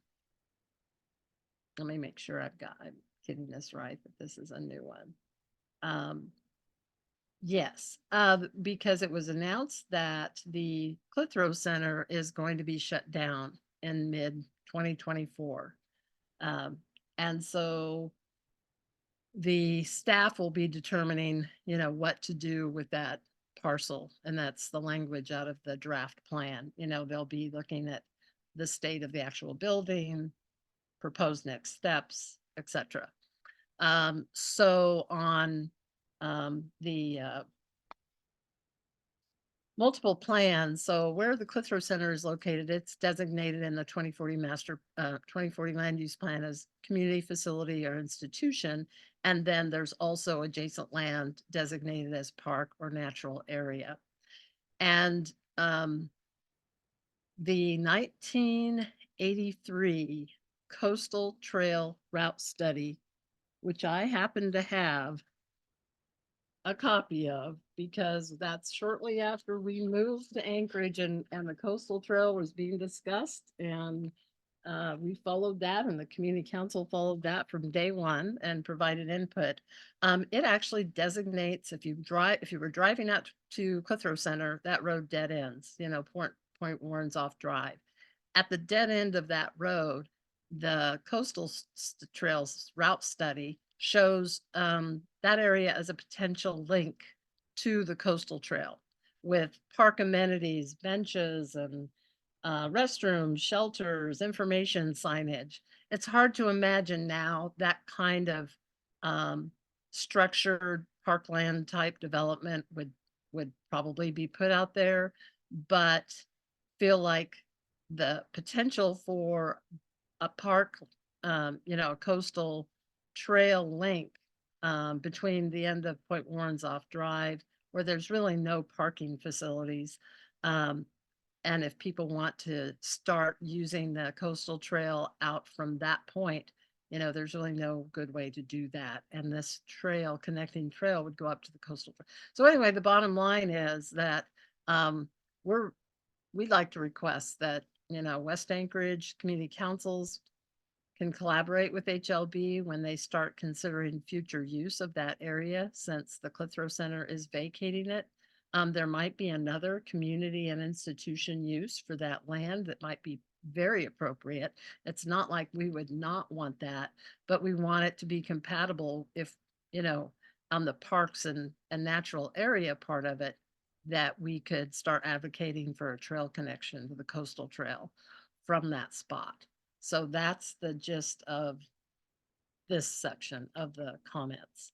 Does anybody have any questions on that specifically? Because this one is new, because this information is new. And I can't see everybody, so let me know if you got your hand waving. Okay, all right, let's move on to page 2 of the comments then. The transfer of HLB land to the Muni Parks and Recreation Department with regard to that small little parcel 4-045. It's east of Earthquake Park and west of Lake Hood. And I don't even really know why it's Heritage Land Bank land. I don't know the history of it, but this was something we supported last year, is that that we put in the work, the current work program, so now it's 2024, rather than delaying it, the transfer to Parks and Rec, because that's the only appropriate use of that land. And we did approve that last year, as far as our comments go. The next one we also approved last year, the trespass and encroachment issues. It's where the Tesoro-Nikiski pipeline runs through the, some of that coastal trail, greenbelt, natural open space areas. And so we just would like more information if there's any need for additional pipeline easements. It's standard language they put in last year's as well. So we did support our comments with regard to that last year. Under potential disposals, exchanges and transfers for the 5-year plan, the 2025 to 2029. As the verbiage says, we've had a long history of advocating for the transfer of these parcels to go to the Parks Department, because it's just, it's serving its purpose as natural open space buffer along the coastal trail. But the new information that came up with regard to this was announced just a couple weeks ago at 1 week ago at the January 26th HLB Advisory Commission meeting, where it was on the agenda to support the proposed 2-year renewal of FAA portions, parcel 4-033A and 4-034. And Karen, if you can switch back to that one map. Yes, perfect. So it's those parcels right in that area, right at the end of the north-south runway. They've been long-term leased to FAA because there's a locator beacon out there for flights. But it was announced at the advisory commission meeting by staff that this 2-year renewal that'll take them through to 2026 will likely be the last renewal, because FAA is planning to decommission that and take it down. So they won't have a need to continue to lease that area. So barring that they're not going to continue to need it for any kind of aviation aeronautical purposes, you can see that that's prime land, coastal trail, buffering, and then it does go into the mud flats for that land to be transferred to the Parks Department. And of course, that wouldn't happen until the FAA actually does that and their 2-year lease runs out. So that's why, in this case, adding it into the 2025 to 2029 part of the HLB management plan. So that's And we've, as has been put in these comments, all adopt these multiple assembly adopted plans show this area as community preference for natural open spaces, important wildlife habitats, parks and natural resource, parks or natural area. So a very logical request that we would hope that HLB and ultimately the assembly would approve down the line. And then if we can go back to the comment document. Thank you, Karen. So the last one is just something that we also approved last year. If you want to scroll down, Karen, it's just the last two there. Those were also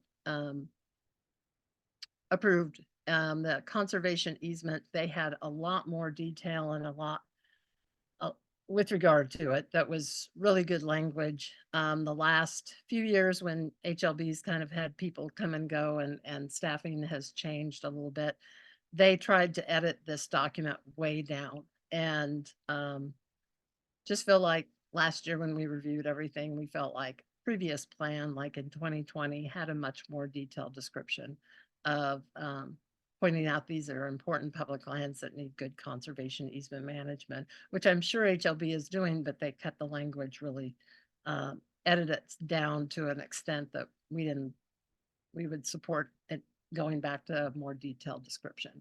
And then with the policies, again, we'll take a look at those because there's quite a few of them.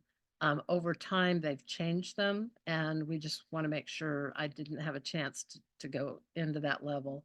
Just make sure that they're consistent with previous policies, that really they're good stewardships of our municipal land that's not being used for any specific purposes right now.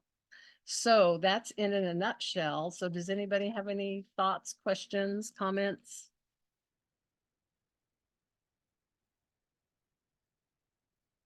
And go ahead, if you want to go ahead and take that off the screen, Karen, that would be great. Unless anybody wants to go back to anything specific in the document.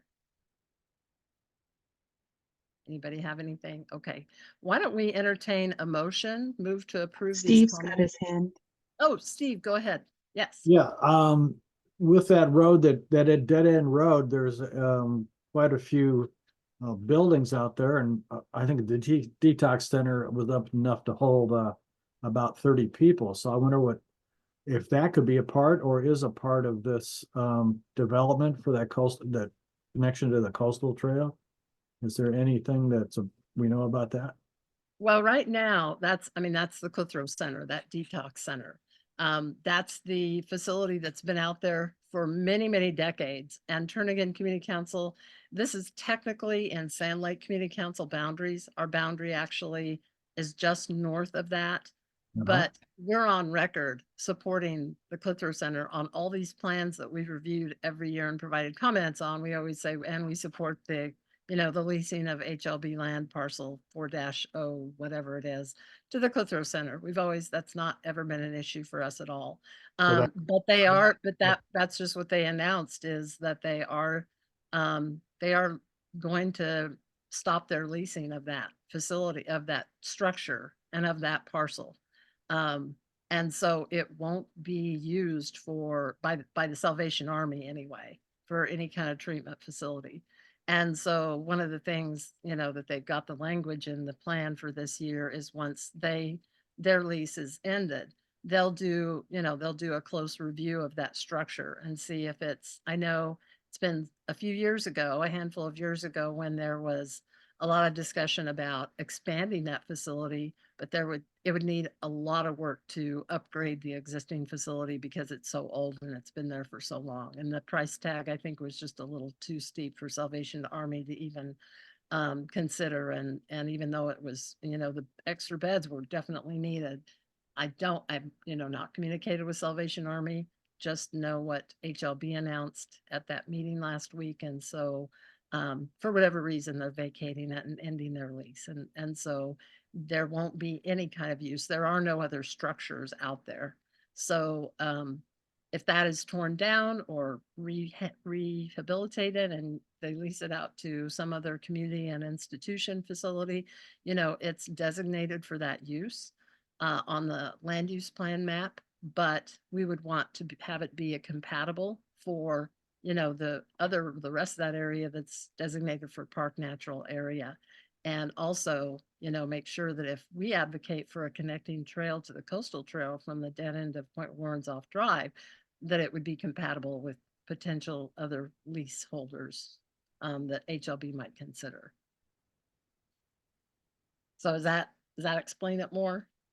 That does, and I have one other question. Is there a place where I could see that a more direct area or a mapping of this connection, that trail connection? There was no, well, let's hang on one second. This route study was very primitive from today's standards of documentation. Let me find the page number. Kathy, you have a lot of stuff, you know that? You must. This is why I don't throw anything away. All right, let me see if I can find it.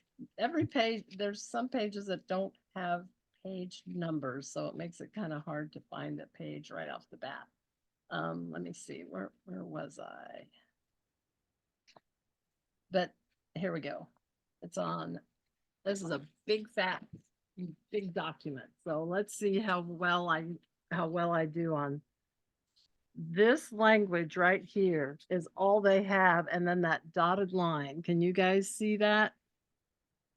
Let's see, how do I do this?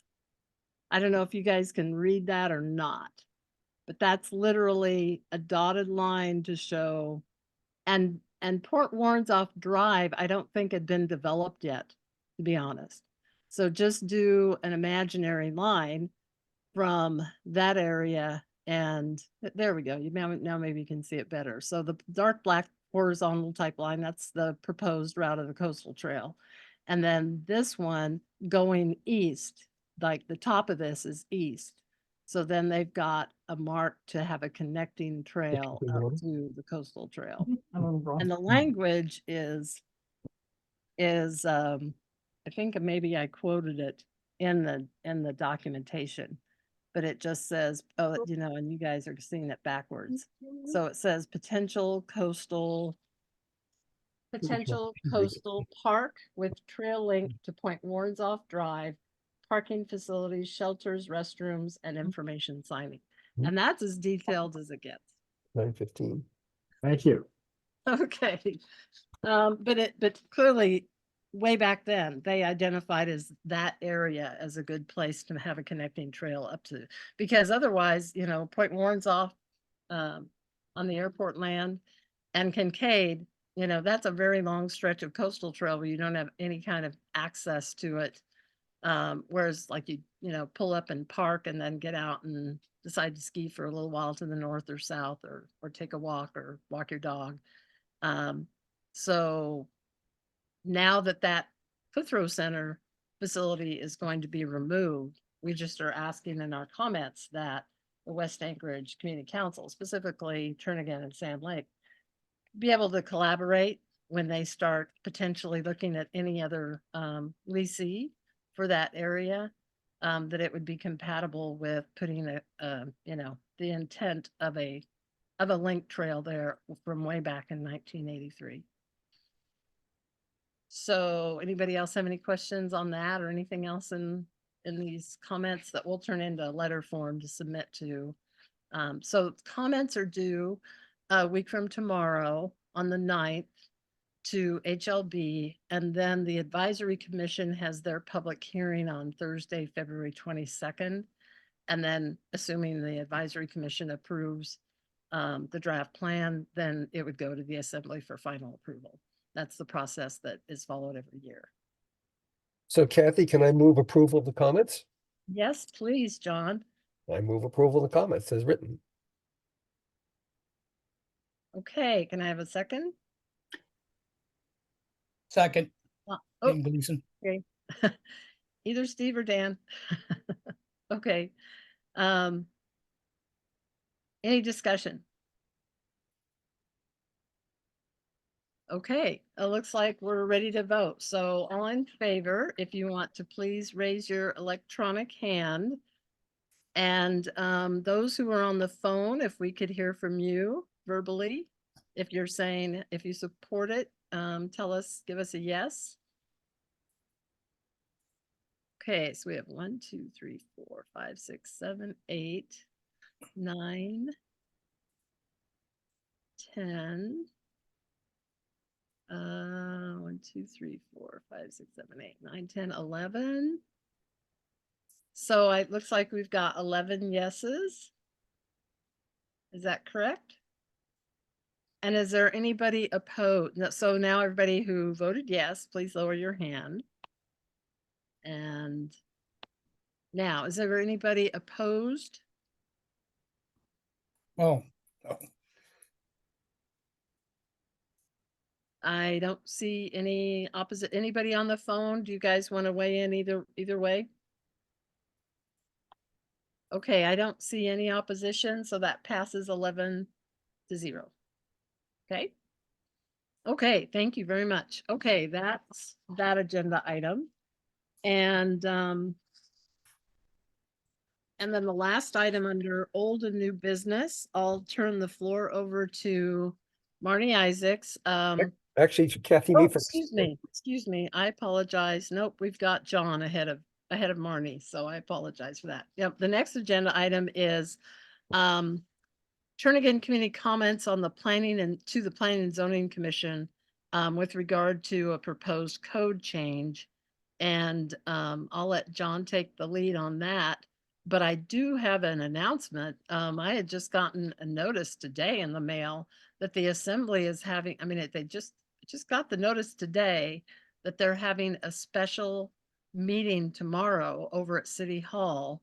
And one of the items on the agenda is approval of this proposed code change. Planning and Zoning Commission just approved this on Monday, where John testified and he can fill you in.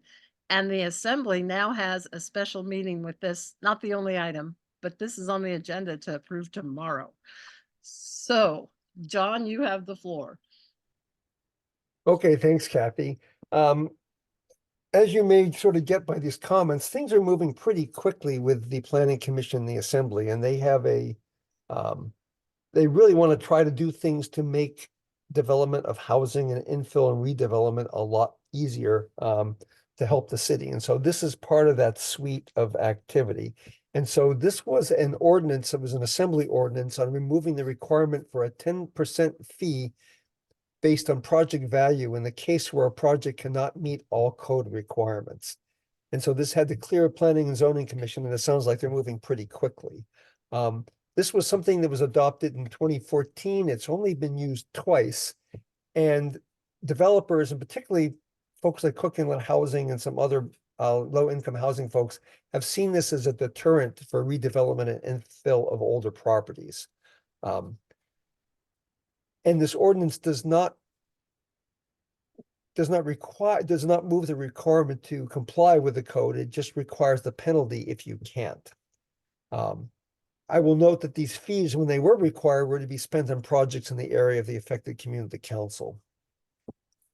And so the packet of all the people who reviewed this was pretty much unanimous agreement to approve this change. When we looked at it, we got notice that the Planning Commission was going to deal with it. So we took a look at the ordinance, and while we support the intent to remove deterrence for redevelopment and infill, our primary concerns have been this might encourage some developers to take advantage of the change and make the argument that they don't have to meet code requirements. But there is some language that's been added to it that requires that the director, in consultation with the applicant, makes the determination that code requirements cannot be met. So that concern has pretty much been met. The second thing, which was a concern, is that there really does not seem to be a mechanism for community councils to be involved in the decisions discussion when code requirements can't be met. And so that was part of the second half of our the testimony that I wrote. I was the only one testifying in the public, and as I said, everyone pretty much supported in terms of staff and other commenters supported the change. You know, based on my comment about this being taken advantage of, Commissioner Gardner echoed that concern, and it was addressed by the planning director. He also addressed the question about how are community councils involved in discussions on meeting code compliance? And because this is a building permit decision, there's currently no requirement to notify or involve community councils, and that's something I think we want to look into. You know, I was going to say that we would use this language to inform our testimony when it comes before the assembly, but evidently it's coming before the assembly tomorrow, and I don't know. I may try to submit something just so they have it, but essentially we support the ordinance. So I guess, Kathy, because we did submit this as TCC testimony, we do need to formally approve it. And I don't know if someone can bring it up online, just so we can take a real quick look at it. Yeah, thanks. Karen, would you mind screen sharing that And I'll just talk to it very comments quickly. that John drafted? Yeah, here we go. Okay. And it pretty much echoes what I said, that we understand the request, the need. We're pleased with the language that the director in consultation with the applicant makes the determination, so it provides some safeguard about this being abused. But we did make some of our comments in terms of following process recommendation changes and suggestions. And that has to do with how community councils are notified of and involved in these decisions. And I think we're still going to have to work that one offline. So I guess, does anybody have any questions about this proposed ordinance change, what it might mean or what the comments say?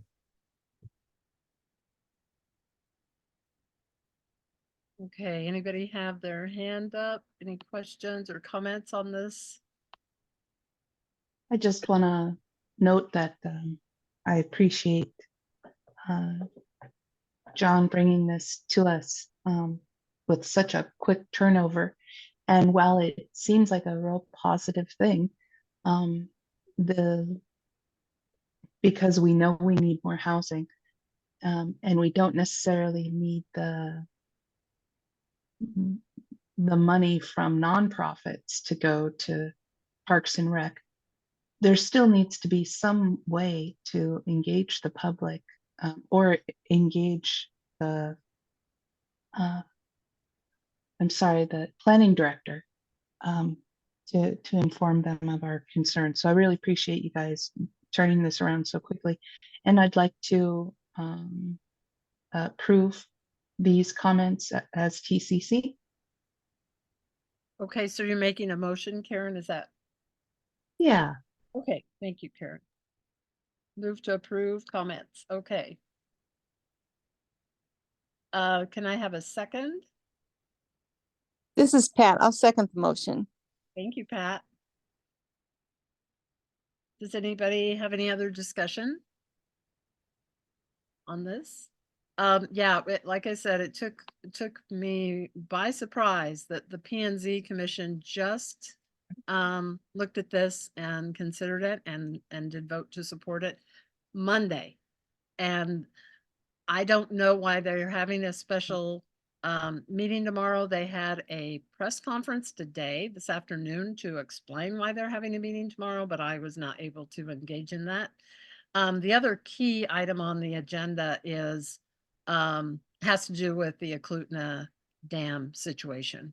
And so that was probably the key thing. And then they just threw this in because, well, hey, P&Z approved it. Why not add this to our small or short meeting tomorrow? That's purely conjecture on my part. I was hoping that we'd have a little more breathing room so that we could sit down, the board could sit down with Assembly Representatives Anna and Cameron to talk about that one thing that Karen very eloquently brought up when the board discussed this, and again, this evening, that there should be, and John, if there should be some kind of a notification from, just a notice that, hey, this developer's proposing this housing project in your boundaries, but we just can't figure out how to get the required setback on the east side, or, we've got to plant fewer trees or something. And so that we are made aware that this is not going to be conforming to what's in code, and have some input on it, and maybe, come up with some other ideas. So, but with the assembly gearing up to approve it tomorrow, I think we've got a real missed opportunity here that's just kind of been snatched away from us. That's my take on it. But I certainly support this. And does anybody else have any thoughts on it?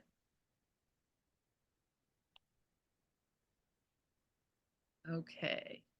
I just wanted to say, I think this is Yes, probably the please. best approach. This is probably the best approach at this point, is to just send these few comments to them, considering we're meeting now. And Kathy, I will send those tonight to both Anna and to Cameron, just so they have a copy of them. Okay, well, and I'd say maybe to Christopher Constant as chair, if you wouldn't mind, John. Sure. This is Okay, Pat. well, we haven't I've called- voted on them yet, Call the but question. yeah. Okay, question has been called. So all in favor of these comments on this proposed code change, please raise your hand. And Karen, if you can take off the document screen share shot, that would be great. So I can count hands better. Okay, let me get my hand up. Okay, so we've got 1, 2, 3, 4, 5, 6, 7, 8, 9, 10, 11. Lamar, are you voting? Are you voting, Lamar? You're muted, so. You can raise your hand physically. 3, 4, 5, 6, 7, 12. So the rest of you, I've got 12 hands showing. The rest of you are not voting as a yes, I assume. So I've got 12 yes votes. And then if everybody can remove their yes hands, then we can count if there's any no votes. And I can't lower my hand for some reason. There we go. Yep. Okay, does anybody oppose the motion?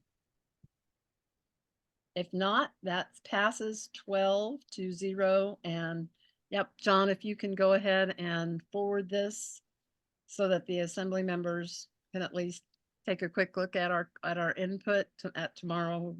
I think their special meeting starts at noon.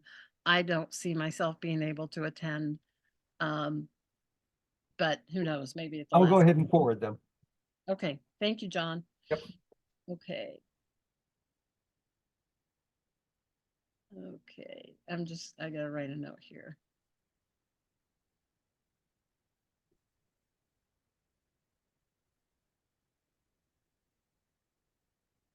Okay.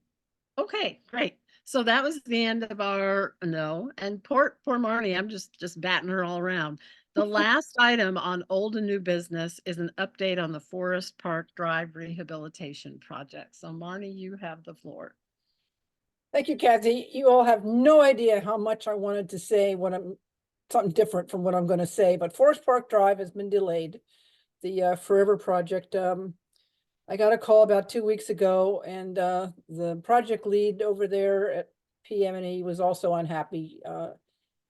Just to give you a little bit of background, it was priority 1, and that helped sail it through with TCC and our assembly people to get it into the funding queue. So last summer, project management and engineering did the engineering project design and ran a CCTV camera to be sure that the AWW pipe was okay underneath the roadbed. And then they were ready to get going for this summer. It turns out there's a collapsed culvert underneath the roadbed, which is kind of why you get washouts and roads fall apart. So this thing has to get fixed for now a new reason. But to bring you up to speed, what they said is there's just way more need out there than Forest Park Drive. And all of the work that they've done is still in place, and we'll just have to put the project off until next summer, not this coming summer. So the word, I'll send out the word to our neighborhood who are kind of wondering what's happening here. 2 quick items though from a business perspective. Kathy had mentioned we'd seen AMETS also had a Forest Park Drive project, and when I saw that I called them and they said no, that's long-term, and long-term means to 2050 or something, and it has something to do with a placeholder for funding for a potential redesign of roads. So they just have dropped that in there, and he said the work that the Muni's doing is totally separate. So assuming that's all correct, and both ends verified it, both the Muni and AMETS, I think Forest Park Drive, if we all live long enough, will get repaved. One thing they did say, I asked them if there was anything that we could do to, draft support from constituents or the school districts or something, and they said, no, that's not necessary. All that would be helpful is to be sure that it's restored as a priority 1 from the TCC. And I don't know how awkward that is to do that, but we don't need to discuss that now, but that's kind of a future piece of action to take. So that's about all I had to say. If there's any questions, otherwise I'm done. Okay, anybody have any questions for Marnie on this project? Badly needed project. But well, yeah, and just as far as our CIP, it's it's something we always get notice of late March, April timeframe with regard to ranking our CIP projects, and then they're usually the deadline for submittal is the end of May, and so we'll certainly be looking at that again this spring, and go from there. That's right. That's good. Thanks, Kathy. Mhm. Okay, that's it for me if there's no questions. Okay, and Okay. thank you. Yes. Thank you for dogging this for us. Oh, man, no. Okay, John, back in the chair. So you guys don't have 2 chairs. You can't just snuggle up to, each other. Thank you. Our office is about 4 square feet. I hear you. That's why Dan and I aren't in the same room. Okay, last chunk of item on the agenda is our Turnagain committee reports, and we just have land use committee. So one of the things that the TCC board talked about when we met earlier is that we'd like to see earlier this month, that we'd like to maybe put on our February 1st agenda, just get a general update from JJ Brooks with regard to the proposed Woodland Park subdivision housing development that he's proposed there east of Turnagain Street and south of West Northern Lights, since we haven't heard anything from him in a while. If you'll recall, last summer, it was last May or so, there was some due diligence work out there, some seismic imaging and soil sampling and so forth. But since then, really haven't heard anything. At that point, I didn't really have a voice and couldn't talk and get a hold of JJ because I always like to just chat with him. So Steve graciously volunteered to contact JJ on our behalf, on the council's behalf, because they do communicate on a quasi-regular basis. So I will turn this over to Steve and let him give an update on information that he got from JJ. Okay. Hey, briefly, we were talking about some land that the municipal owns. It's the parkland, about 2 acres that goes from directly across from the Rusty Goat, other side, east side of Turnagain Street. This 2 acres goes to Barbara Street, which is pretty close to the pedestrian overpass of Northern Lights. When I spoke with JJ, he stated that he owns that property now. The city has passed it on for that housing development need. And what he was talking about was before he was getting on a plane to go to Japan, he was stating that he is not really residing in Anchorage. He does have a home here, and last year he spent about 6 weeks. He was saying that he is not ready quite yet to develop that this summer. And he said there's a number of issues related to that he wasn't really willing to talk to at that brief meeting on the phone. There was some implication of something with that land that needed further, study or something in order to get the residential permits and all. What he did say, which I think was kind of important, which is there are some issues regarding access to that property, which was a concern. I can't imagine that he wouldn't develop it. He's planning on doing that. How quickly, we don't know. It won't be this summer. He's still accessible. by phone if other people want to connect up with him. I'm certainly willing to ask him more questions if people have them. But like I said, his being in Anchorage and supervising this kind of project hasn't been happening. So that might be the primary issue with him right now. And I don't know if he can really sit on this property. I don't know what the municipality has said about that in order to get the sale, whether that development has to be in a certain period of time. So that's about it. Now I will contact him in another month or so whenever he gets back from Japan. So anybody have any questions about this development? Oh, by the way, he's the fellow who built the Rusty Goat and owns the property directly behind it, the six units in that. Seems like everybody knows where the Rusty Goat is, but I don't know if everybody knows where that property is we're talking about. Yeah. Okay, anybody have any comments or questions for Steve? So I think you brought up a really good point, because once the plating department approved the replat, which I've lost track of time, but it was sometime last year, then that was going to be essentially the last public step, public review of any kind. And so, that then he did his due diligence, and so we weren't able to see any kind of documentation of him selling, we don't have any kind of document showing the sale of the land to him. And if it has any provisions with regard to, we're selling this to you on the, with the condition that it be developed in X number of years or within a certain time frame, or it's completely open-ended. And so that might be something that I guess we'd contact. Which department would we contact to get a copy of that contract? I don't know if that's the planning department of the municipality or not.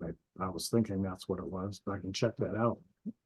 If you wouldn't mind, Steve, since you've kind of taken this lead on this for us at this time, I would really appreciate that.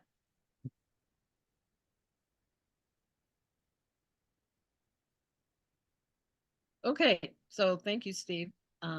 I'll put down that you will do it. We'll contact Muni.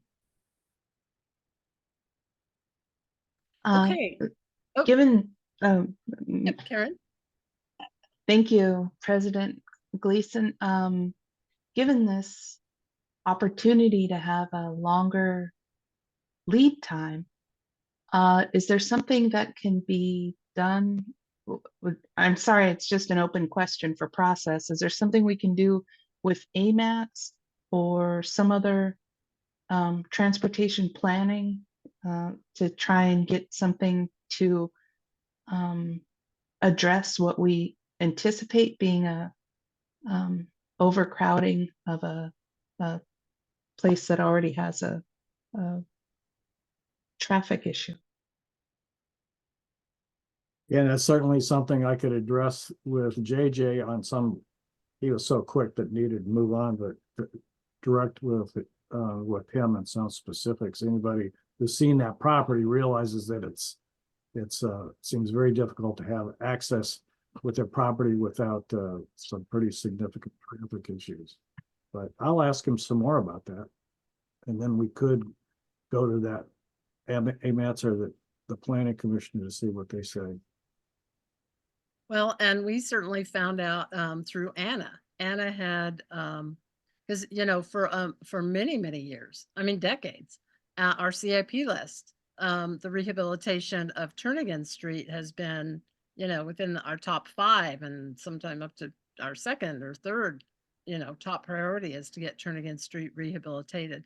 When Turnagain Boulevard was going to get rehabilitated, the design for that rehab project, they included Turnagain Street, since they connect, even though when it does the jog, they change the name from Turnagain Street to Turnagain Boulevard as you go south. So the design of the rehabilitation of Turnagain Street is, I have that document, because I don't throw anything away. That was done quite a few years ago.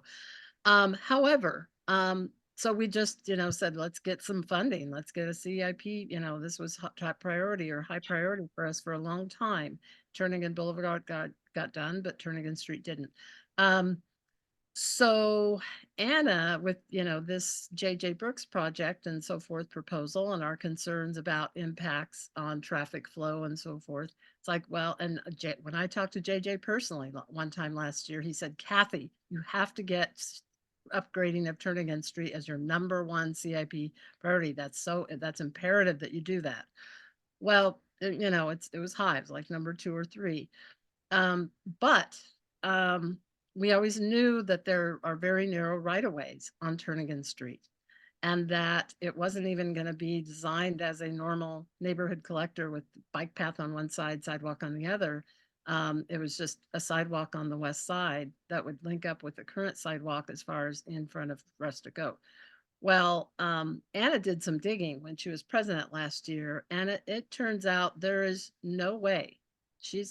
I've got it in written email.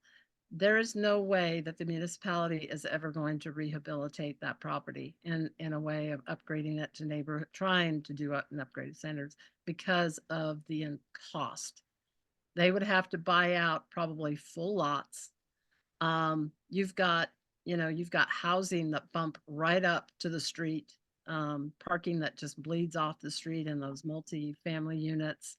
They didn't see, the municipality indicated to her there was no feasible way to do much of anything with that street. And so JJ's got to realize that. I don't know if he has that information or not. I can't imagine that he wasn't told that by now, for as many people he probably has talked to at the municipality about access. So that's just where we're at on that project. It's kind of a conundrum for him. It was never meant to be developed. It was supposed to be parkland. And now it's kind of in a spot where I'm sure he's going to want to move forward with his development, but access will be a real issue for him. And we'll see, what kind of creative solutions they come up with on his efforts to move forward with, maybe next year.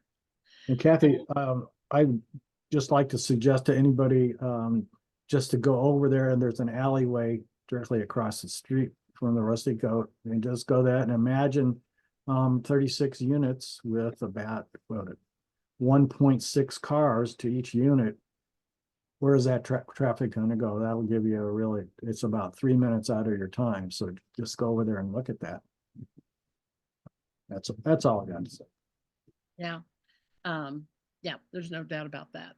Okay, last thing under land use committee reports, which pretty well got covered by Eric earlier, is master plan, update and the February 6th meeting. So John, do you have anything else you want to just add or throw in at the last minute here before we adjourn? Yeah, let me do that. Let's see if I can keep a dog from squeaking a squeaky toy. She's lobbying for a walk. So we talked about the master plan updates, and I think that's good. I think you mentioned that the FedEx expansion final EA is going to be coming out tomorrow. We can look at that and see what they've done with our comments, but I just looked and it's not on the website yet. Okay. There will be the draft EA and the air traffic control tower coming out. We want to prepare for that. And so one of the things I guess I would suggest is we might want to think about a land use committee meeting before the end of February to deal with airport issues. There are some other airport things out in play, such as the K-lot lease, and we do need to reschedule our regular quarterly meeting with Director Campbell. So I think if we could hold a land use committee meeting to just talk about airport issues, that might be a good thing. A couple other things to look at just in terms of what's happening with the Muni. In addition to the meeting tomorrow, I think at their next regular meeting, they're going to take action on the short-term rental ordinance, and I don't think we really had much to say there. But there's also a likelihood from what we're seeing in Anna's emails is that sometime soon, they're likely to come out with their proposal to reduce the number of residential zoning districts from 13 down to 5. And so we need to be prepared for that. So just some things to kind of keep an eye on. And I would suggest, Kathy, maybe you and I and the rest of the board can talk about a land use committee meeting on the airport and see if we can schedule something. But I think that's it for me. Okay, yeah, sounds good. Jonathan, I see you raised your hand. Hey, John, could you elaborate like extremely briefly about what the difference of the residential units, what you just said from 5 to 5 from, what was it? What 13 down to 5. what does that mean? Can you tell us real quickly? So currently there are 13 residential zoning districts that go from everything from like single family, large lot up to multifamily large unit. Right. And there was the early intent by some assembly members to cut that down to 1 or 2 districts. And they got a fair amount of blowback on that. So the most recent proposal, which was I think fall of last year, was to potentially reduce it to 5, in which would be kind of like a single family large lot, a small multifamily district or 2, and then a large multifamily. And they said at that time they were going to be bringing it back before the public sometime in the spring of 2024. And some of the things that Anna has put in her recent communications said, stay tuned for things coming out on additional housing and zoning related issues. So I suspect that's going to be coming out relatively soon. And it's just something we want to keep an eye out for and see how that affects our community council. Okay, so what that means is you're talking about, but by a factor of over 2, splitting the type of zoning classification is Yes, and reducing them down to just 5.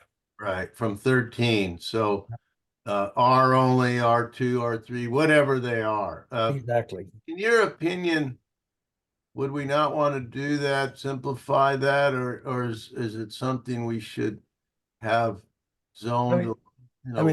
I think it's a good idea. The devil's in the details. The question becomes, what do they do in terms of use by right? What do they do in terms of dimensional envelope? And what do they do in terms of involving the public in those decisions? And I think those are the key things to look at. I think five residential districts to me seems relatively reasonable, but it's just a matter of looking at how they're going to do it and how they're going to engage the public. Yeah, to me, you're right. I think you're right. Having 13, I always was trying to wrap my head about, Yep.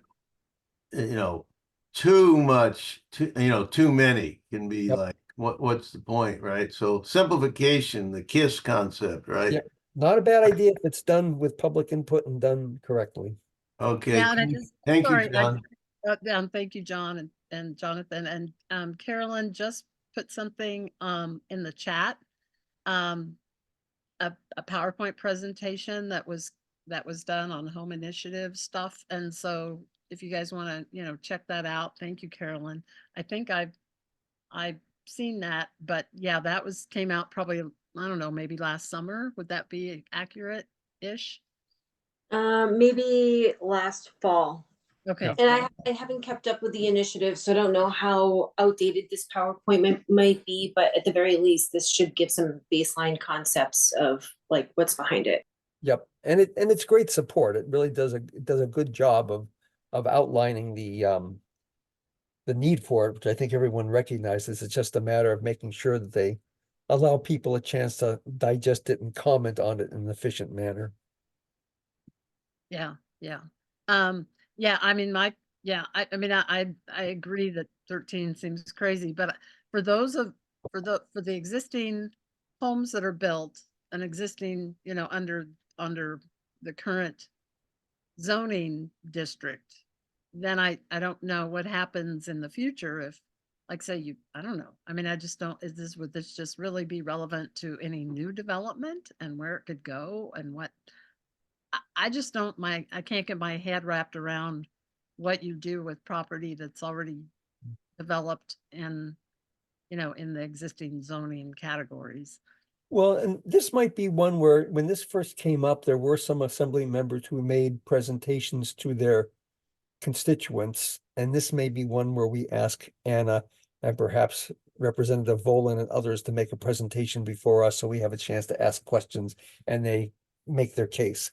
And maybe try to get out in front of them and let them know we'd like to hear from them when this is ready. Yeah, and one other idea is, I think there would be enough interest, maybe not opposition or anything, but just questions and interest in this or support. That the assembly should consider doing some kind of, a town hall meeting presentation where that, you can just show up, and they used to do that quite frequently on major things over the decades, over time. That was not unheard of at all. For a way to just, if you want more information, if you got questions, if you want to provide input, we're, meeting at LUSAC, Wilden Marston Theater from 3 to 5 on a Saturday. They don't seem to do that anymore. And I think that would be very helpful. That way everybody's hearing it from the same, perspective. Yep. Oh, well, this council was told that. Oh, well, that assembly person told that council this. And then it starts getting bogged down if you don't just kind of hear it from the assembly presenters and planning department. So that might be helpful too, if there's enough interest in that. And we could talk to Anna about that. Yep. Okay, well, that is all that we have on the agenda. Is there anything else anybody wants to share before we sign off? And we're actually going to adjourn, on time. The miracle. Okay, well, if not, thank you very much. I'll entertain a motion to adjourn this meeting. So moved. Okay, John, and if I could have a second. This is Pat. I'll second. Sorry, Jonathan Galen had his hand raised. Okay. Thank you, Pat. Okay, if there's no objection, this meeting is adjourned. And thank you again, everybody, so much for all your support and help and caring about our community council and our neighborhood. So take care, everybody, and stay safe with all the snow and cold and everything else. Okay. Thanks all. Thank you. Dan. Good night. Good night. Good Thank night. you, Dan, for hosting. Yeah, thanks, Dan.